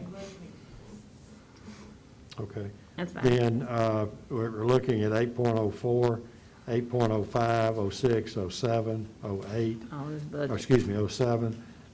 Do we want to consider those for further discussion at the board meeting, or do you see them moving to consent? Mr. Rochelle? Yep. Thank you. I'm trying to get to it and get it flipped over. The descriptive material was part of the mail-out. And I know, when we're talking about dollars, and that's really what this board has to, most of the time we're dealing with, is I see that we had a revision here also.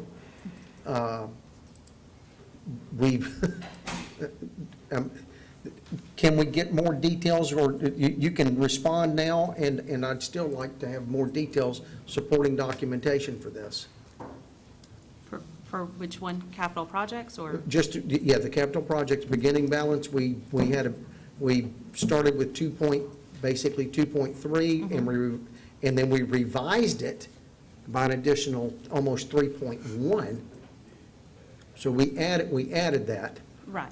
Okay, so I have to direct the question this way. He can send it to you. And we'll do that, We'll Okay. make sure, we'll provide you more details around all of the changes with more specific line items as they relate to those. Okay. And it appears that our expenditures, we actually spent almost $1 million less than what we had anticipated. Is that correct? I'm pulling it up, I'm sorry. Now, these are anticipated. Anticipated expenditures. So there could be a timing issue, depending on when some projects may be completed, when they were started, when they will be or anticipate completion. That drives those expenditure numbers.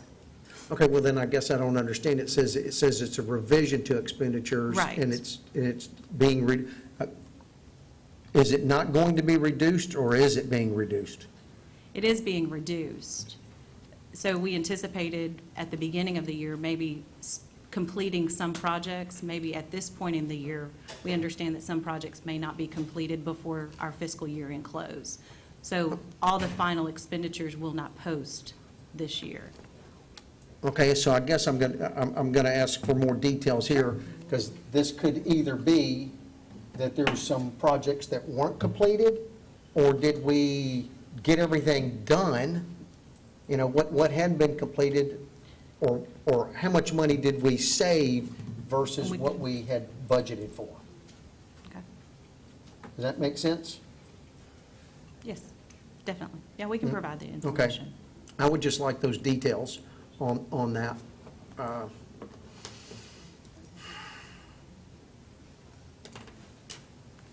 The general obligation bonds, I think this was the one I asked a clarification question last time.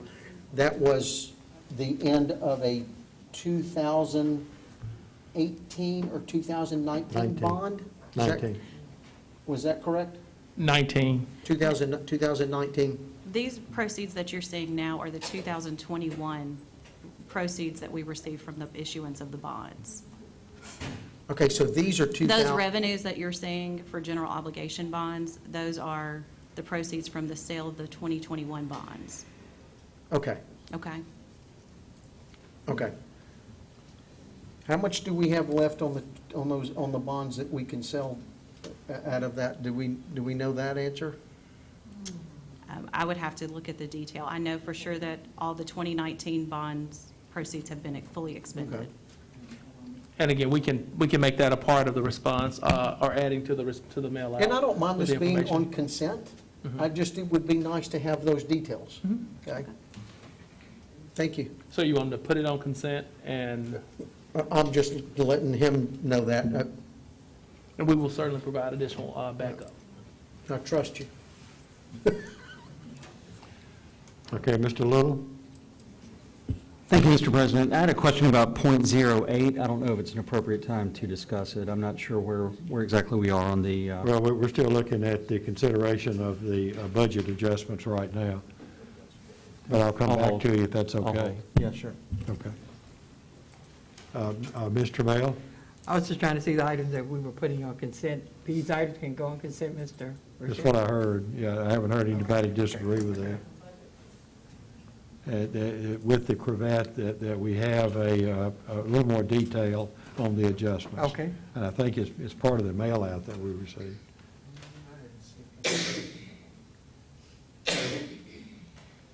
Okay. Item 8.08, Mr. Little. if you'll, thank you, Mr. President. I just did have a few questions about this, and I'm not sure who would best answer this, maybe Mr. Greer, but was this something that Captain Shreve actively sought out, or is this something that Coca-Cola approached Captain Shreve with? Is it Attorney available? Abrams would probably be the best person to answer these, because he's... Yeah, I put Mr. Abrams' mic on to respond. This contract was negotiated between Captain Shreve, and so this came up through the school as to, and negotiating with the Coca-Cola. Actually, the version that you see on here, this is the uncleaned up version. They've agreed to all the revisions that you see on there. So you'll have a clean version when you see the very next one with the entire contract. But the dollar amounts and all of that was negotiated by the school, and the marquee and all of that was negotiated by the school as to what they wanted dealing with this marquee that they're talking about that's going to be provided. So my second question is related to that. Has the marquee been approved by the Metropolitan Planning Commission, to our knowledge? I don't know that answer. I can tell you from experience with a different school, without going into a great deal of detail, I wouldn't count those as foregone conclusions. So there may be an X factor in this agreement. We can probably talk about that. I don't believe that they have that authority, but we've been dealing with them in the past. So I do understand that could be an issue, but I don't know exactly what the marquee is. It was not presented. This is about the fee associated with the school for the beverage contract and the marquee. So they'll have to work that deal out as far as how they come up with the marquee and where it's going to be placed and make sure it meets the requirements of the, that they have. And my final question, and forgive me for asking so many, and I'm 4 months past being 50 years old, and I can't see small things anymore. I don't know what's happened to my eyes, but this contract, the print's very small. You can hit plus, plus, plus, and it'll increase. I was doing the same thing. So does somewhere in the contract indicate the total anticipated revenue for Captain Shreve? Well, the main amount is going to be the marquee amount, the marquee. 42, whatever that 40-some $1,000 for the marquee. The rest of that amount is not included in there as far as what they will actually make is per how well they do with the sales, concession sales and things like that. I don't know exactly what they would make, but those are the prices that they get a good deal on. And then they provide them with certain, and this is, all the schools have this type of contract. Pepsi and competes with Coca-Cola, and they negotiate between the two of them to see what they can get. They provide things for the school itself, and then they have fundraisers where they give reduced rates. The concessionaires have to use these products too, and they get the good rate on that. And we get a percentage, the schools get a percentage of the fee that's charged as their, the fee for the school. So this is actually a school fundraiser. Okay. Thank you so much. Okay.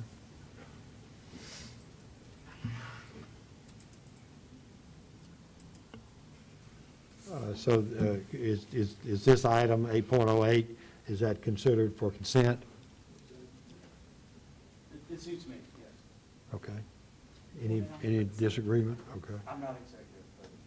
No, but I think Everyone you can do. I'm okay with it. Okay. Okay. She says it's okay. Okay. 8.09, consideration of the resolution in support of House Bill 635. Consent. Can I explain my bill first? Mr. Little hit it first, okay. Can Mr. I go Little. first, please? It would be my pleasure if you went first. Ms. Green. Thank you, Mr. President. Basically, this bill, of course, you guys know I tried to look at a lot of state bills that come through the legislature and see who's presenting them.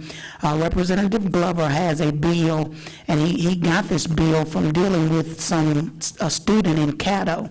What happened was the student had a 4.5 or whatever, and I believe it was at Huntington High School. What happened, they tried to qualify for TOPS, and they didn't qualify because they had taken African American history instead of the other histories that were provided, and it wasn't included. So this basically says that we're going to add African American history to TOPS, and I know what you're going to say, Mr. Little, that you want to include every other history along with African American history, open up the gap, and that's fine, if you want to add a resolution onto this one, or maybe we can talk about that. But this, and I pray I have you guys' support on this, that we want to add African American history to people that want to take it and qualify for TOPS. Thank you. Mr. Little. Thank you, Mr. President. I'm certainly not rising in opposition to this at all. I think it would be instructive if we add maybe terminology to represent historically underrepresented classes or categories or cultures. In Louisiana, we are blessed with a multicultural state, and many of those cultures are completely ignored in history, including a variety of people. I mentioned to you on the phone, we live in Caddo Parish. Most of us know nothing about Caddo Indians. We have many cultures in this state. I would love to see this certainly passed, but maybe with a proviso that we include historically underrepresented cultures. But I'll support it either way. Okay, good deal. I'll take that. comments? Any comments, Dr.? You got any comments? You got any comments from an education perspective? I'm good. Okay. She's fine, All it's right. good. Moving right along. The next item, 8, No one's on.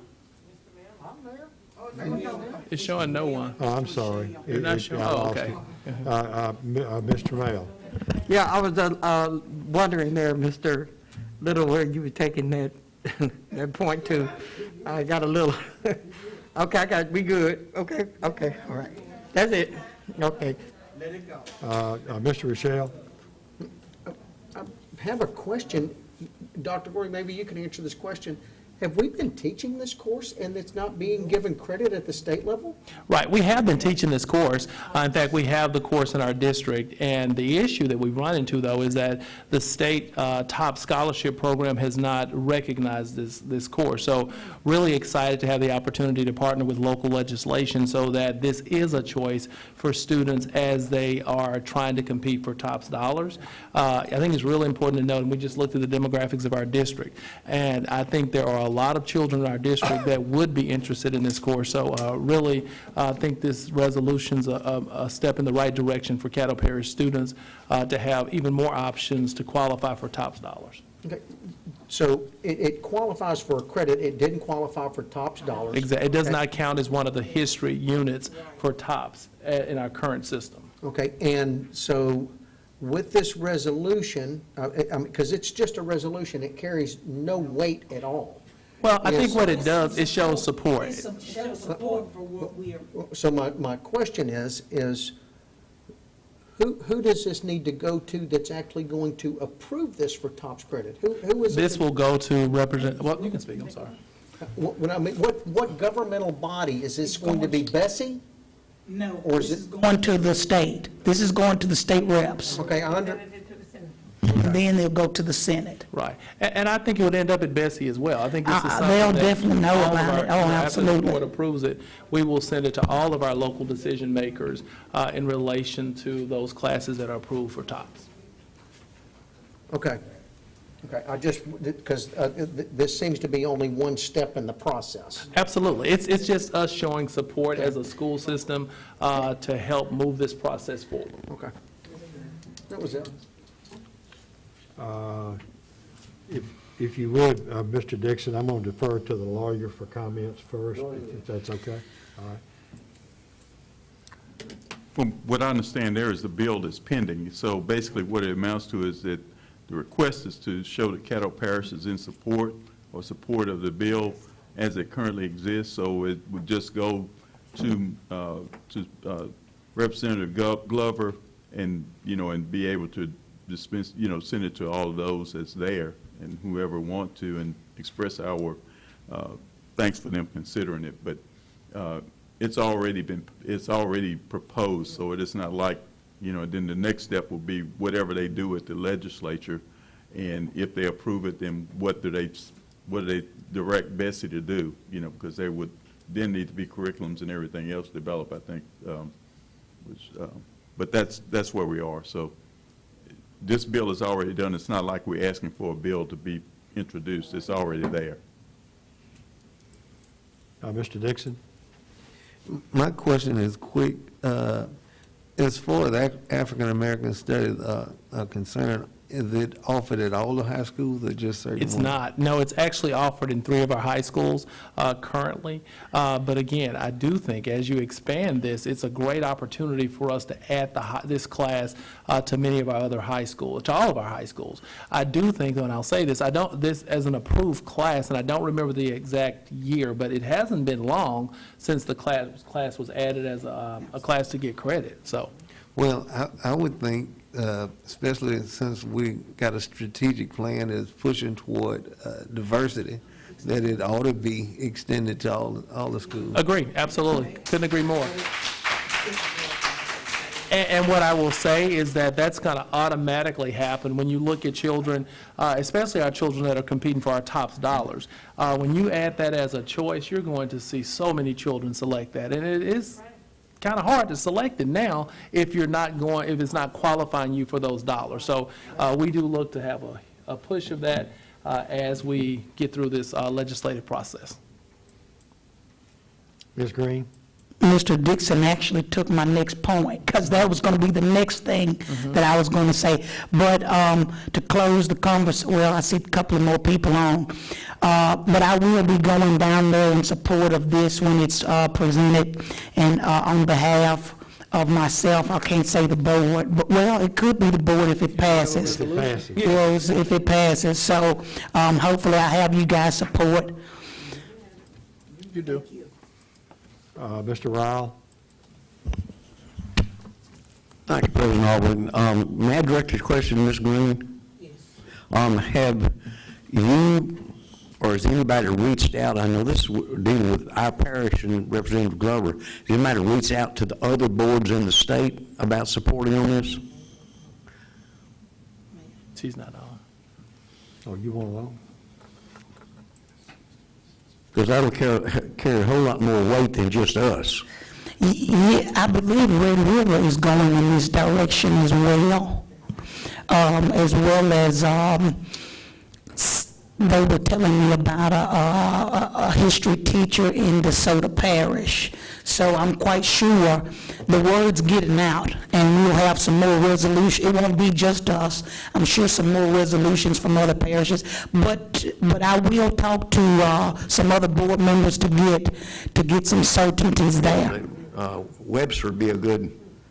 Webster Parish, I'll reach out to them. Oh, you got that covered? I'll reach out to, yes, sir. I'll reach out to them. Okay. Thank you. Dr. Vinson? I was also going to mention that what Board Member Green indicated, maybe some other delegations should go down and testify and get this hopefully pushed through. I'm looking on the website now. It's up on next Wednesday, so I'm throwing that out to staff, so maybe you can amend your schedules to go down and really push this to get passed through the Education Committee. In addition to that, if it's not passed at the state level, I think we, as Dr. Gorley indicated, may need to have it implemented at all high schools. Thank you. Mr. Mayo? Just making sure that Bessie, when we get to the point where we pass this on to Bessie, that our population is 63% of African-American features. So, thank you. I got the word. But we have to make sure that we are teaching our children our heritage so that they understand what we are, and not just causing any problems with the balance, but there needs to be a balance in what we teach. And that was like one of the questions we just asked Dr. Goree. So we'll look forward to seeing how this works. Thank you, Ms. Green, for adding the resolution, and we will support it. Ms. Bell? I am truly in support of this, but we need to reach out to our legislators also. There's some here, Webster, all North Louisiana, and I know some in Baton Rouge too, and I'm going to call them. That's who's going to do the voting. So we need to reach out to them also. Thank you. Mr. Abrams? To point out to the board that I understand there may be a meeting next week, but this will not be passed before next week. So anyone acting would be acting individually until the board makes that determination. So everyone needs to recognize that. Okay. So based on the conversation I've heard, we see this in support of the resolution as being on the consent agenda. Okay. 8.10, Big Dream Start Here is the strategic plan. Do you have any comments? Consent? Approval for the sale of approximately the 2-acre tract of land.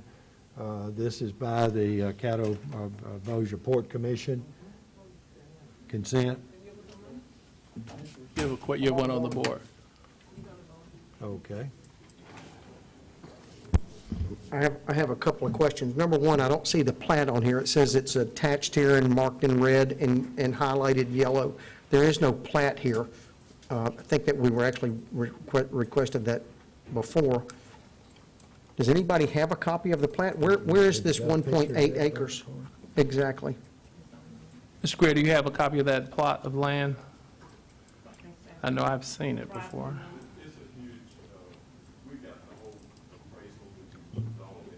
I don't think your mic's on, Mr. Abrams. Your mic's not on, Mr. Abrams. Okay. We have the entire appraisal that includes all of that. It's adjacent to property that the port's intending to purchase, which I know some of the acreage was purchased at large numbers of acres, 500 or so, at $10,000 or $12,000 per acre, which went into this determination as to what our 2 acres is worth, to being right adjacent or right next to those other properties that they need. So ultimately, they came up with $46,000 for 2 acres for the school board. And I guess, so who ordered the, it makes a difference on who orders the appraisal? The port did. They did. So the port ordered this appraisal. Correct. Where is this land on Highway 1? Is it, I mean, I don't know where it is, and I know there may be a full appraisal that was done on all these other acreages, but have nothing to give me any relationship to tell me where this piece of property is. We have it. You can get it. There's no Okay. question about that. And Mr. Evans, if I can add, it's located in the middle, it's not accessible by road. It's located in the middle of this huge plot of land. Okay, and the other land that it is around it is selling for $10,000 an acre? That's what I understand. Mr. Madison, actually, it's a part of the appraisal. Mr. Madison represents another landowner that owns a large sum of that, a large number of acres there. And it's included in this appraisal also as what those other properties are going for. So we have the entire appraisal. You're certainly able to look at that. Yeah, I don't mind this going on consent, but I do want to see that, just to trust but verify that, hey, if all the other acres is going for, if they're going for $10,000 an acre, and It's we're more getting, than 10. It was 12 to 13 per acre. well, and if we're getting 24 and they're getting 10 to 12, that makes me feel better. Yes. Just trust but verify. No doubt. Okay. That was it, thank you. Mr. Little? Mr. President, 2 quick things. One, we may have visitors that want to speak to this issue, and then At the appropriate time, we will ask. I just wanted to draw your attention to the fact, so we don't skip them over. No, it's based on where we are. We're still on item 7. The second thing is, and some of this, if I may address Mr. Rochelle. Your comment? This was just by happenstance, but I was at a dinner function and I sat next to Mr. England. He showed me the plat. This land is landlocked. Unless you put a helipad in there, it's completely worthless to the school board. This is a very nice transaction for us because it kind of cleans up our books. Very good. Mr. Ryle? Did we have mineral rights and did we retain them? I don't know that answer, but we would retain them. I'll have to find out, though. Okay, that's what I was wondering. Okay. Okay. Then, as I understand it, it will go on the consent agenda. There will be some more information provided, okay? Item number 812, we had an approval on a motion on the March 23rd meeting on capital projects where it referred to items 1, 2, and 3. Well, the bid itself was only dealing with items 1 and 2. So what we're doing is mending that to eliminate item number 3.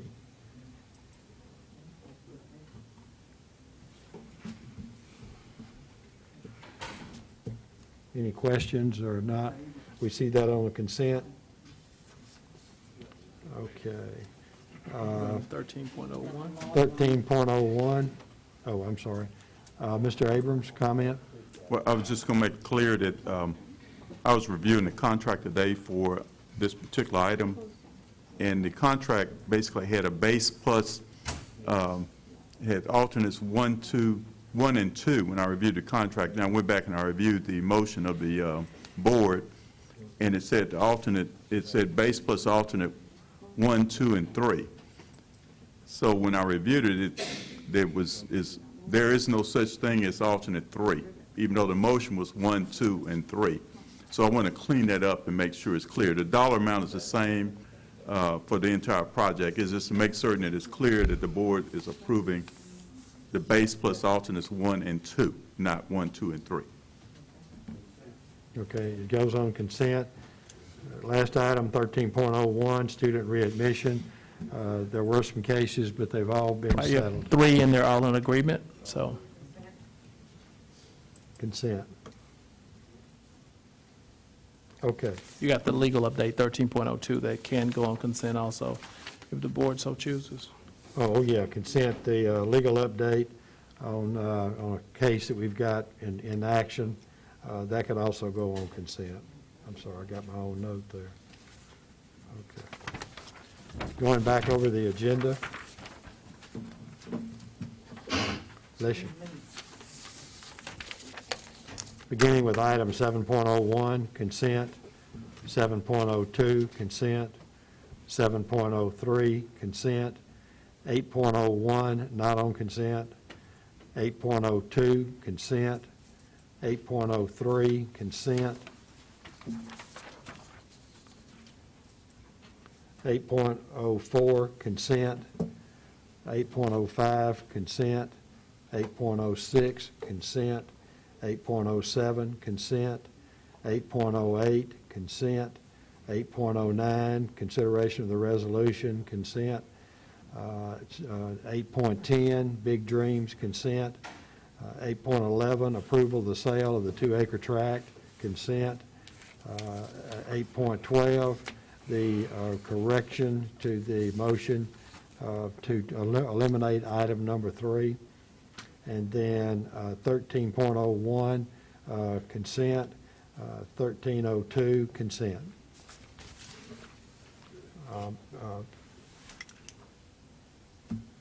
Okay, Ms. Green, I would accept a motion to accept this consent agenda.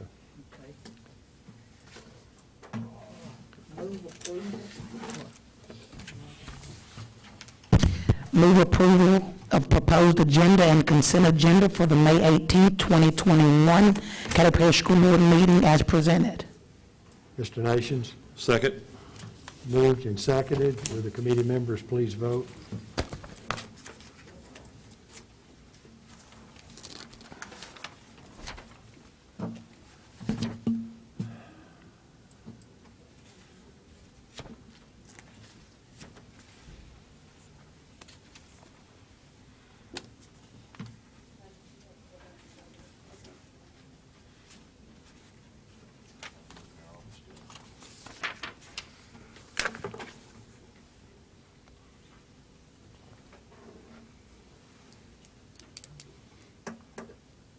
This motion carried. We're waiting on your vote, Ms. Green. I don't even, it didn't even show up. Join Oh, the yeah, meeting. yeah, executive committee. Okay, Join the meeting. There you go. there it is. Okay, we got it. Okay.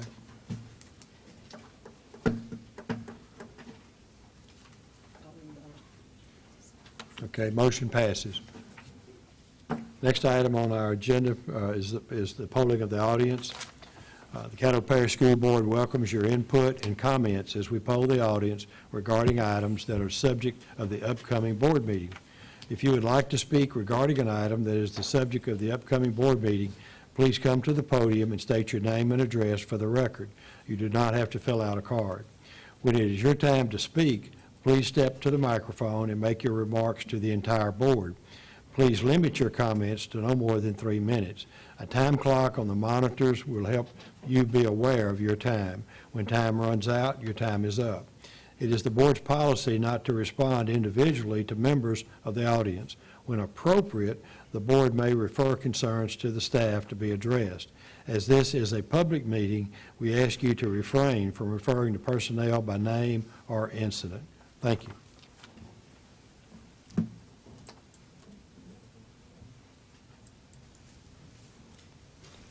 Caitlin Douglas, 6912 Broadway Avenue. I've heard the word diversity used a lot. In my work every day, I'm contracted to help people be more diverse, and these entities are usually predominantly white entities. And diversity and inclusion has become the buzzword for people and entities claiming to be peaceable while sticking daggers in the back of the people that they're claiming to make peaceable actions with. So I just wanted to address that. How can you eradicate adverse childhood trauma when the teachers are causing the trauma in their own classrooms?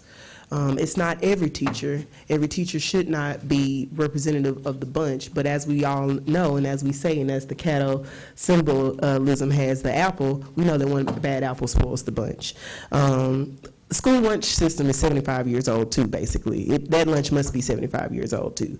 Because if you haven't been in a classroom lately, I worked as a sub very recently, and I'm still in the substitute teaching system, and I actually have seen the school lunch provided to, unfortunately, SPED children who are severely high need.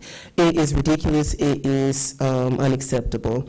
Removing vital resources from the schools could very easily mean the difference between life and death for disenfranchised students.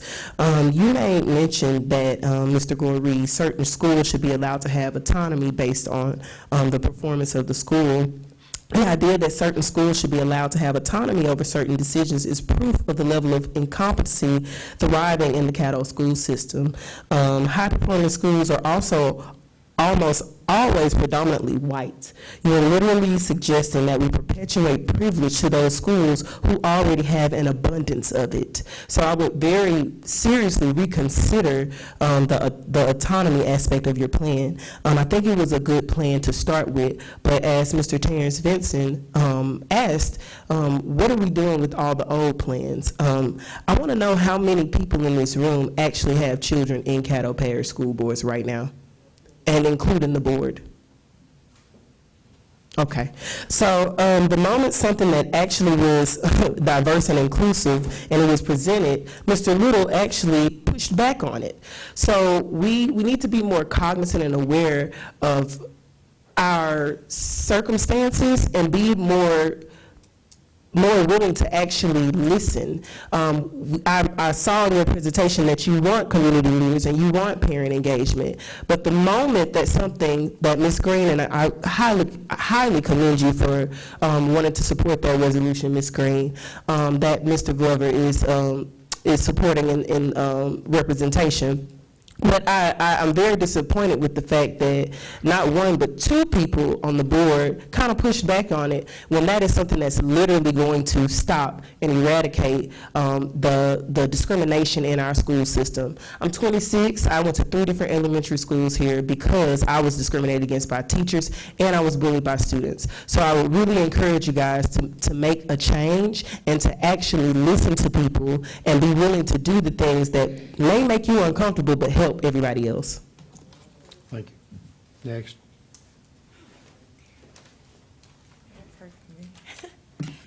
Hi, hello everyone. My name is Carla Collins, 443 East 83rd Street, Shreveport, Louisiana. I really did come up here. I wrote something, but I actually tore it up because I want to be as genuine as I am on Facebook. When I speak to the parents, the community, and when I at most of you guys that are here on this panel. So with that being said, you guys started this meeting with a prayer, right? As I know some of you guys are Christian, that doesn't mean anything. But the Bible likes to say, call out those things that be not as though they were. I'm going to call out those things that be not as though they are as it relates to Caddo Parish. Things that are going on in Caddo Parish is an educational disparity within our communities. You had a young gentleman on this video that spoke German. You see that young gentleman? We all know what he looked like. However, in a lot of our schools, we don't have foreign languages. Why? We can't say it's the money. We can't say we don't have the resources. Can't is not a word. It's not an option. We can no longer lie upon the word can't. You always talk about, what the parents should do and what the parents should do. You know something else that's over 75 years old? Communication skills among this board. Y'all fail to communicate effectively. That's something else that's ancient and needs to be revised throughout. The nepotism within Caddo Parish needs to end. 2 of y'all on this board know me personally, and you guys know I could care less. because I don't care. Because when it comes to the students and when it comes to the parents, it doesn't matter who you know.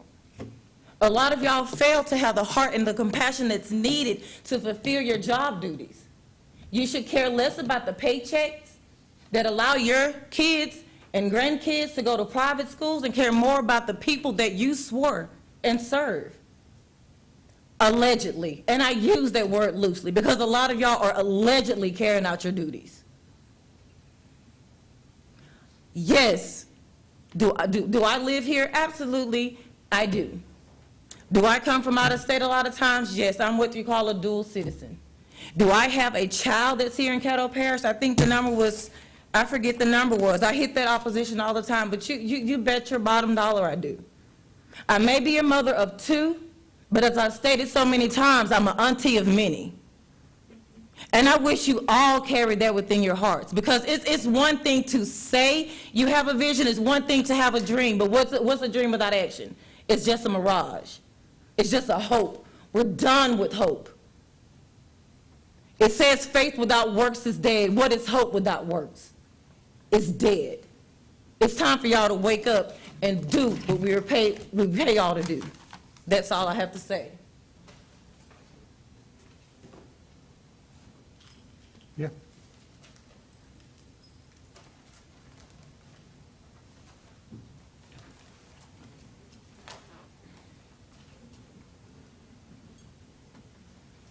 Jackie Lansdale, President, Red River United, 1726 Line Avenue, Shreveport, Louisiana. I rise to bring a message from Larry Carter, who is the State President of the Louisiana Federation of Teachers, who would want you all to know that our organization stands in support of House Bill 635.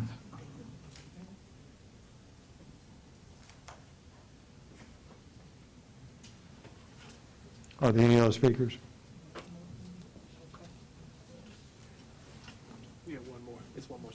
Okay. My name is Brika Peoples. I am 449 Mohawk Trail. They touch on everything, so I don't have to. I want to say to Jasmine Green, I support you with House Bill 635. When I leave here, I'm going to make sure I call every state rep in the state of Louisiana to make sure they support you. And I just want you to know the People's Promise support you as well. And you know I'm a phone call away.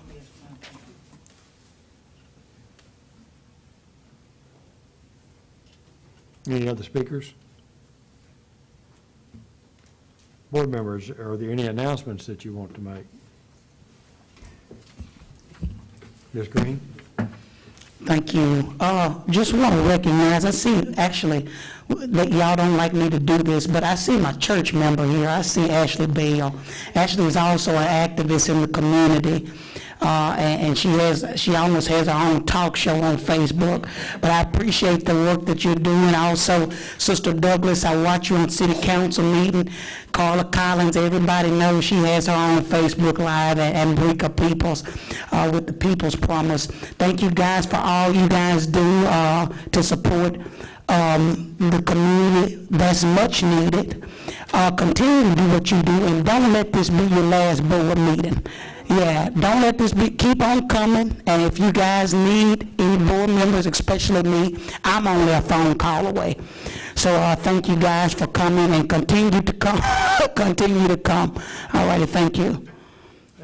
Dr. Gorey? Thank you. I want to remind the board members that the graduation schedule is at your station. If you can complete that and get that to Ms. Lonas or to Ms. Fable, we will start to compile the list of those persons that will speak at our board meeting. At our graduations, not board meeting. Anyone else? Okay, Mr. Nations? I make a motion that we adjourn. Ms. Green, second. Motion's been made and second. Committee members, please vote.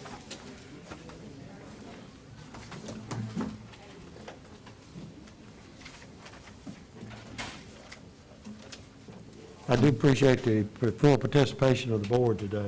Made it a very interesting meeting, very long, but I do enjoy hearing the conversations. Thank you. Meeting adjourned.